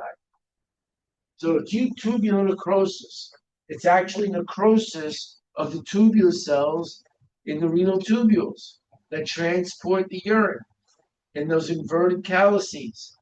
99% of your sores, metabolic fluid go through those inverted calyces. Tubular cells rapidly reproduce. Because the ATN is removed, like the infection, recovery is likely. But if ATN isn't treated, you get renal failure. Creatinine goes through the roof, your kidneys never come back, and you're a permanent dialysis patient if you survive. So when you get it, if you get brown, muddy casts, think acute tubular necrosis. The infection is killing the renal cells in the tubule. That, under high-def microscope, are brown, muddy casts. If I throw this on your exam, what condition did they have? Acute tubular necrosis, because they had what before it? Pyelonephritis.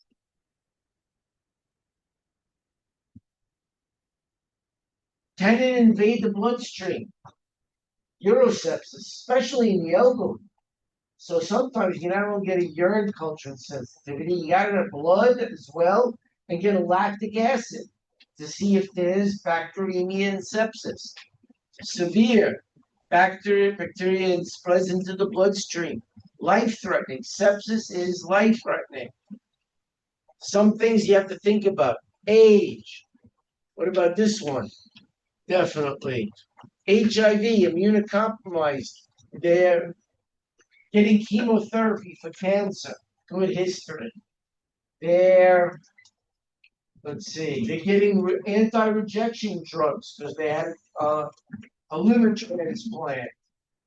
They're immunocompromised because of HIV.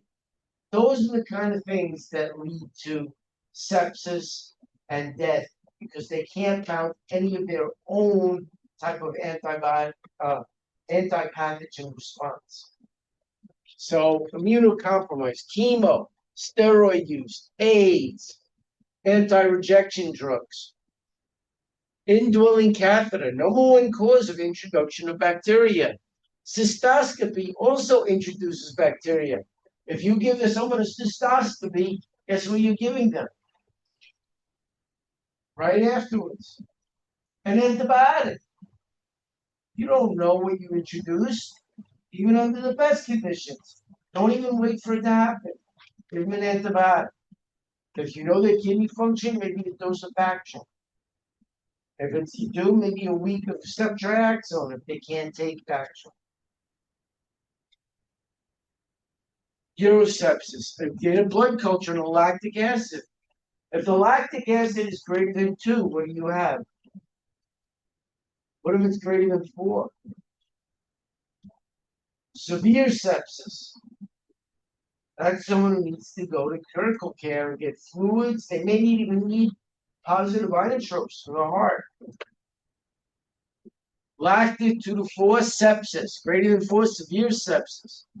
You got to fill up those pipes and fluid. They have the right amount of fluid, but sepsis is a distributive shock. It makes the pipes wider, which means your pressure starts to collapse. So you've got to fill them up with fluids. And if that doesn't work, after fluid, you got to do something to make the heart beat stronger, like Levophed or eosinophil, those kind of positive inotropes. Try fluids first. Fill up the pipes. Renal abscess. How do you even find a renal abscess?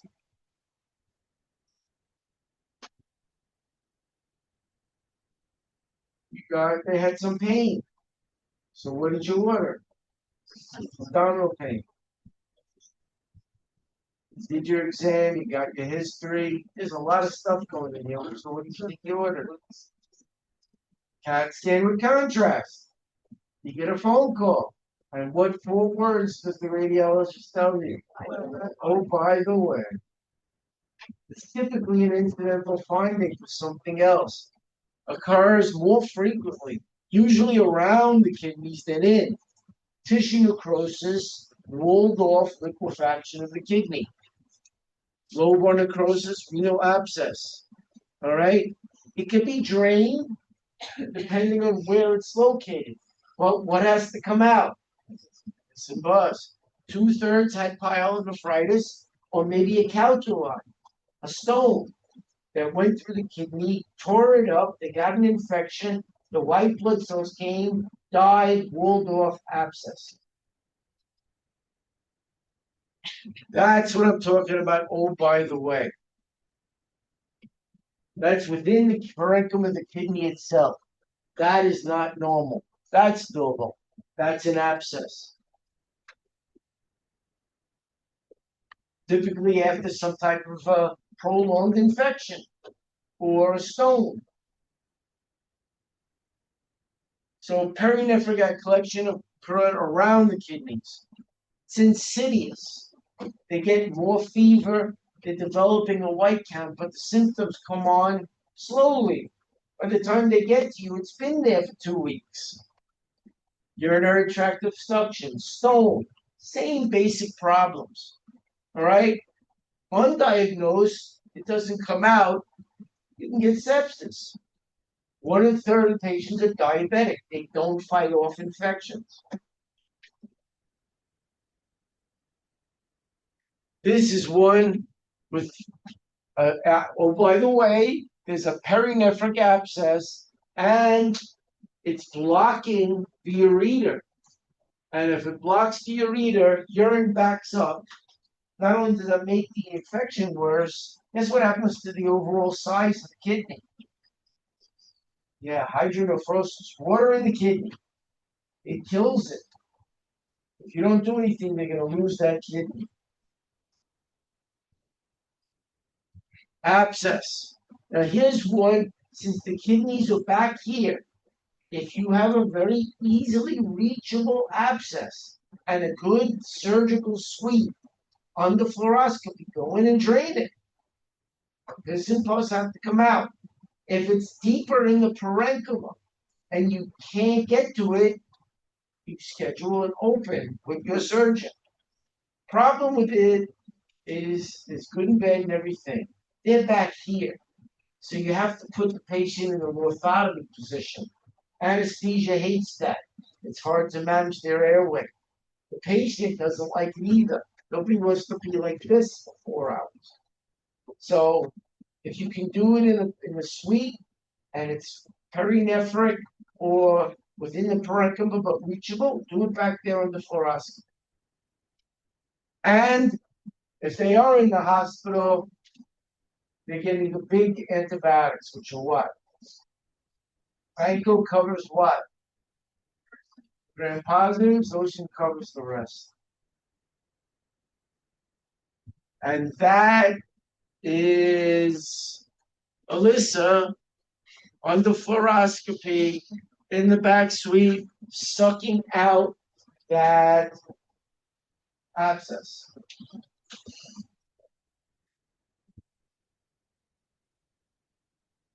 This is more of a male problem, obviously. A real male, not some woman who identifies.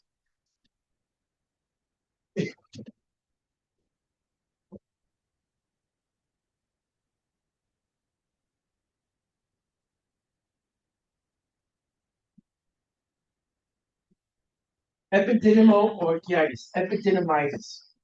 Here's something you gotta take into consideration. What if a female, 20 years old, comes in with abdominal pain? What is it? Could it be 100 different things? What's your first rule out? Ectopic pregnancy. Male comes in. Their testicles are a little hurting, uncomfortable. What's your first rule out? Torsion. Torsion. Number 1, 2, or 3. And great. What if there's a positive friend sign and you just know it's epididymitis? What's your first rule out? Torsion. I don't care.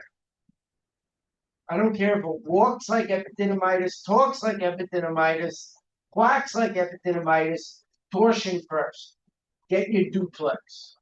When the duplex shows blood flow, then you could say probably epididymitis. It's a descending infection, which means it went up what? It went up the urethra and then down the spermatic cord onto the testicles where the epididymitis are located. That's why it's epididymoorchitis. Young men, obviously not women, usually sexually active, so younger ages, descending infection from the UTI that was in the urethra, prostate, or bladder. It went down the spermatic duct into the testicles. Most common organisms are young heterosexual men, the sexually transmitted ones. Not that you can't get anything, but gonorrhea and chlamydia, 1 and 2. Scrotal pain in the one that's affected. Severe pain, if you touch it right on that cord, you should be able to feel the epididymis on your male patients, but here it hurts them dramatically. Maybe some discharge, because they could have pyuria. Descending infection. It backtracks from the cystitis down the spermatic cord into the testicles. Friend, not F-R-I-E-N-D. Friend sign. BS. Supposedly, if you lift the testicles, it takes pressure off the spermatic cord and they feel some relief. But let's pretend you lift their testicles and they go, oh, that feels a little better. What's your first rule out? Torsion. What are you ordering? Thank you. So, may have a fever, the friend sign, scrotal pain relief, not a good sign. They could have pyorrhea, they may not. They could have it in the bloodstream. There could be an elevated count depending on how bad the initial cystitis was. Less than 35, chlamydia and gonorrhea. Sexually active young men, especially with multiple partners. Differential diagnosis, torsion, torsion, torsion. Until you rule it out, if you don't rule out a torsion and it was, you don't practice anymore. Trust me, if a guy loses a testicle, you will be hearing from the law offices of Eisenbach, Green, and Michelle. Testicular torsion, tumor, scrotal abscess, pain in the impetus, stress along the canal. It could go up into the lower abdomen. It could be a hernia. So those are all differentials. You've got to think about what it is besides epididymitis. But those are just your differentials. But the number one differential is torsion. Acute delay, get the Doppler. Save your license. And we know the antibiotics. If we do suspect epididymitis, you get a culture, and it turns out the chlamydia. What are you going to give them? And if it is GC, how much? 500. Clinical diagnosis, exam. It could be syphilis, so you get the RPR or the venereal disease reflex lab. GC and chlamydia. You're going to be doing these tests. Who said they like the ER? So you may have to go in and do a Genuprobe. It's very easy on a female. You put them in the stirrups, you use the speculum, you open them up, and you take that little Q-tip. It goes around the cervix. There's a little test tube. There's a scored. You pop it off, close it. It goes to the lab. Then, or more complicated. First thing is you have to tell them to come in first thing in the morning before peeing, because guess what urination does? Clears it out. So you say, don't get up, don't urinate, come right here. The second part is you actually have to take this. It's a cute little Q-tip head on a wire, and it goes right up the urethra. And you go in about 5 or 6 inches, take it out, then it goes in the tube, pop it off. Trust me, it's not comfortable. I had to have it done in college. Never forgot it to this day. I still wake up with cold sweats. Treat the cause. Obviously, if it's not a sexually transmitted disease, which is now a sexually transmitted infection, you can give a quinolone if they're not a pregnant female. Bactrim if their renal function is good. But I give Bactrim to someone whose creatinine is 1.4. What's the critical number? 1.5. Is that close? I'm not giving Bactrim. Can I give ceftriaxone to that patient with that renal function? Yes. So check pregnancy before you give any antibiotic. Check renal function. Azithromycin, not anymore. Doxy for what? Ceftriaxone for 500 for GC. Clinda's a backup, but watch out. Make sure you put them into CDIP. Scrotal elevation supposedly helps ice pack for inflammation of the epididymis. But if it's chlamydia, take a Genuprobe. Chlamydia GC, we know the treatment. But what did we rule out before we gave those 2 antibiotics? Torsion. Testicular torsion. Very common, especially, not very common, but younger sexually active men, college age men. They actually have plumbing that's a little longer than it should be. And eventually, after good history, after some type of athletic activity, they were practicing for their football team. They were jumping around on a trampoline. The most common I came across is they spent the weekend with their girlfriend. And they felt it before. They said they had a little testicular pain, It went away in 15 minutes. This is now time number 2 and it's not going away. I know what it is. I don't care if they have a positive friend sign. If they have testicular pain, what's my first rule out by far? I get a Doppler. And here's the thing. If the Doppler comes back positive, guess who you have to call? Surgeon, because they need a bilateral orchiopexy. If one side has longer tubing, guess what the other side has? Longer tubing. It doesn't go one side or the other, it's bilateral. So the treatment is before the other side torses, and you have the same problem. While you're in there, you replumb it and you sew it to the walls of the testicle, keeping them out of the way so they don't twist over each other. So it's called a bilateral orchiopexy. Take the trinnet, sew it to the sides, out of each other's way, and that's the treatment. How long do you think you have? 6 hours. About 6 hours. At 12, the testicle's gone. So you better get that surgeon in there. What do you do in the meantime? You leave them in pain. What? You think it's going to really help if it's torus? How much pain are you giving him? A fentanyl drip? You're allowed one shot at torsion. It's called opening the book. Grab their testicles like this and turn them that way. If you can untorse them, what do? Do you make a phone call and cancel the surgery? No. Not make a phone call. The surgery's still taking place. However, you just gave them some relief. If it doesn't detorse, who's coming in to do the surgery? If it does detorse, who's coming in to do the surgery? Nothing changes on that end. It's just buying them some time and relief.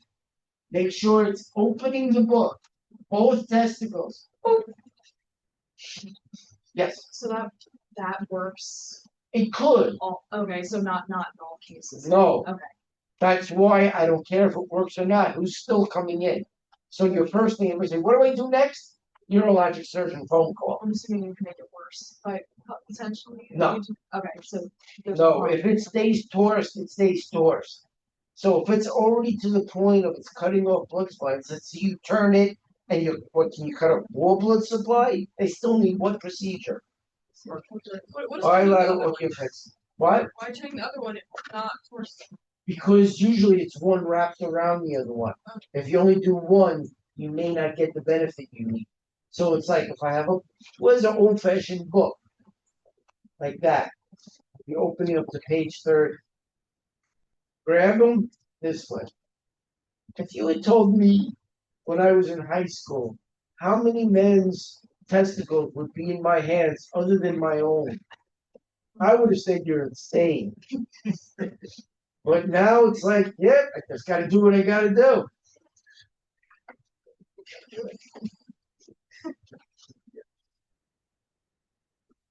Emergency. Urology call, open the book. How many shots do you get? That didn't work. Don't bother doing number 2. And it's only for some temporary relief. They still need the bilateral orchiopexy.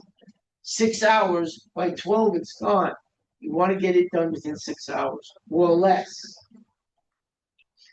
1 in 4,000 trauma activity.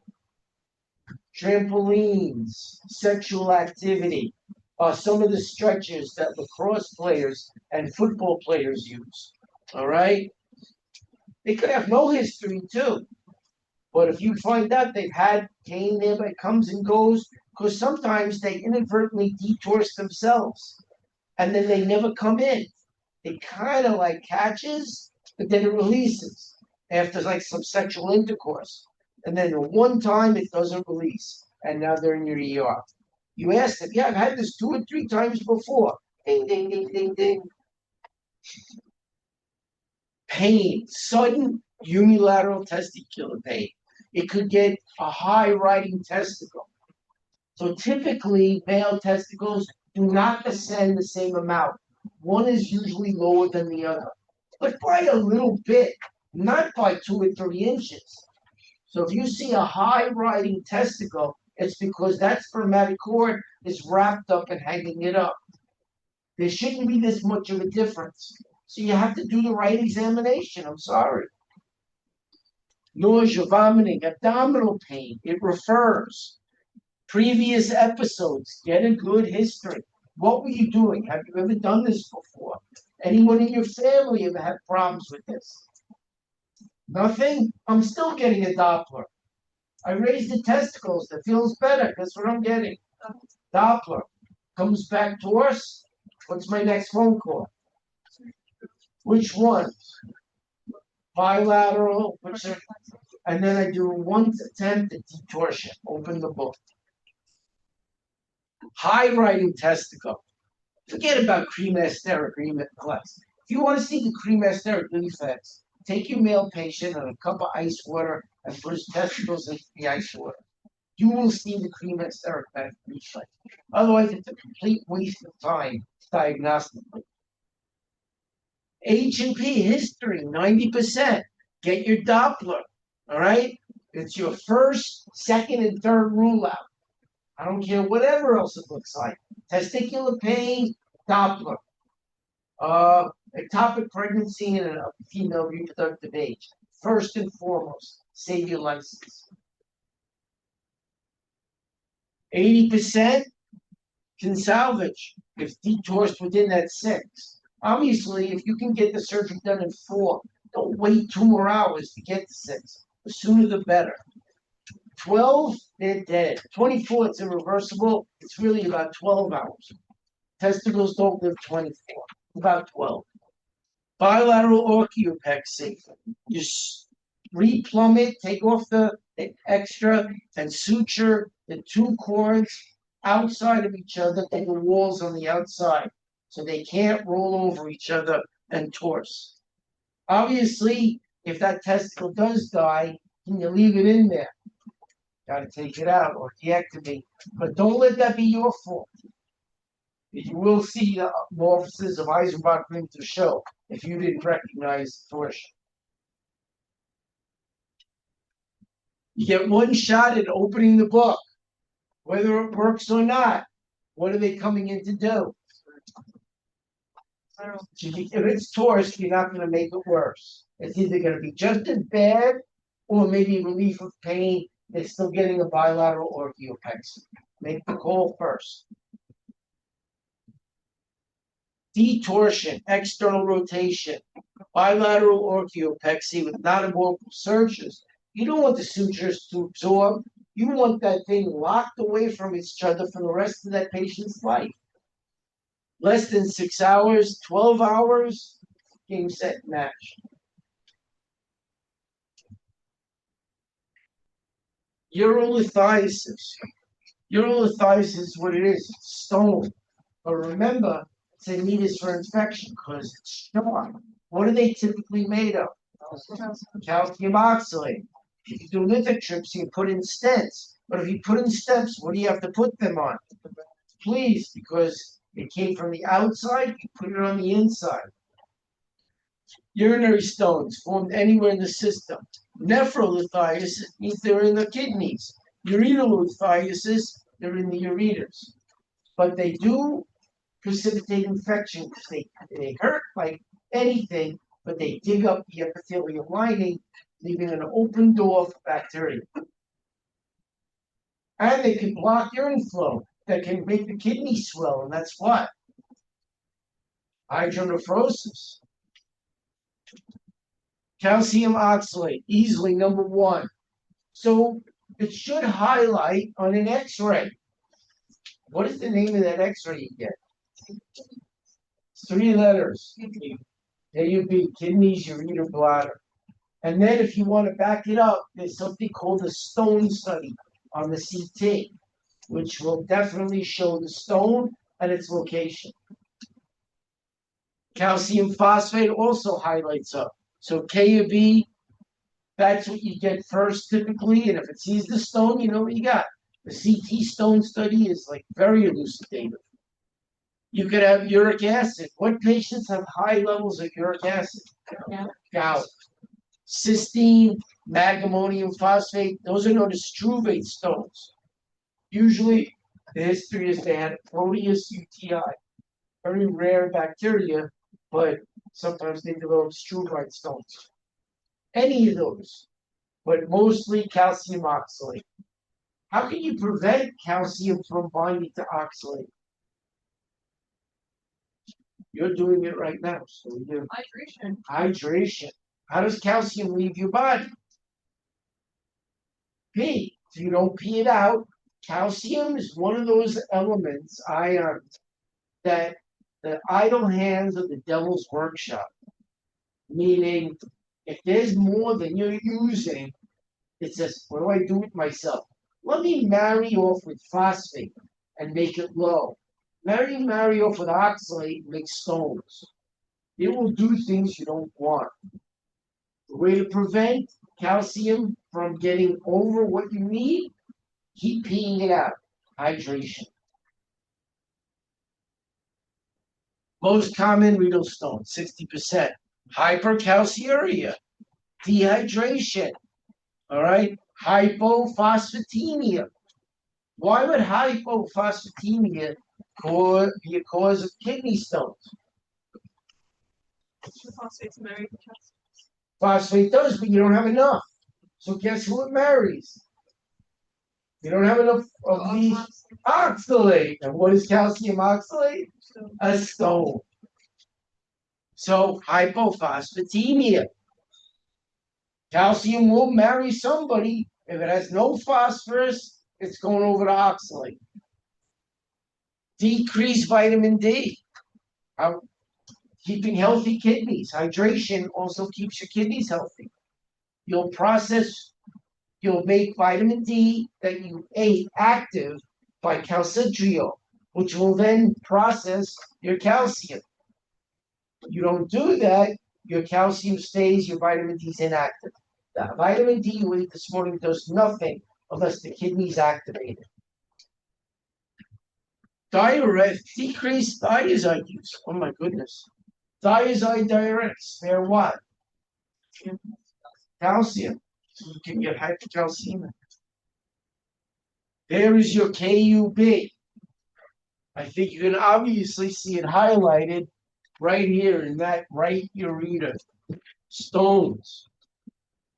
Will they have CVA tenderness? How do you tell the difference between somebody with stones and someone with peritonitis? If it's peritonitis, they're not going to want to move. They're in bed like this. Because any movement makes the pain go to 10 out of 10. Kidney stones like this, they can't sit still. They're bopping around. Get back to bed. I can't sit down. It hurts. And they're moving around like crazy. A peritonitis patient would never do that. So I'm thinking if they're moving around, bopping around, can't get comfortable, it's a stone. If they're lying completely still, I'm thinking peritonitis, maybe a perf diverticulum or some other reason to have that. Uric acid, good history. How much of a diagnosis can you take from getting a good history? So find out they have what comorbidity. Gout, can that form a stone? Yes, it can. Second most common, persistent uric acid levels that are high. Gout patients, preventatives. Again, colchicine and indomethacin are treatment things for someone with acute gouty flare. For prevention, what are we giving our gouty patients? Two things. One is educational, one is medicinal.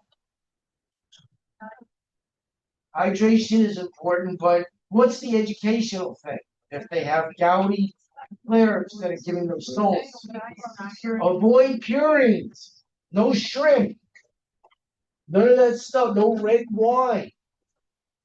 There's the educational. What's the medicine to prevent gouty accumulation? Allopurinol. So colchicine is an anti-inflammatory. Indomethacin is an NSAID. That's treating the flare up now for the inflammation. Allopurinol won't do anything if there's a flare up. However, to prevent uric acid from making a stone, hydration, allopurinol, and stop eating the purines. Alkalize the urine, bicarb, that really doesn't work. But definitely decrease purine intake, shrimp, red wine. There's a whole list you could look up of things you have to tell them not to eat. CT, again, this is now a stone study, which is like 95% elucidating. Usually we get the KUB first because how many rads is a KUB? Maybe 1,000. How much is a CT? About 18,000.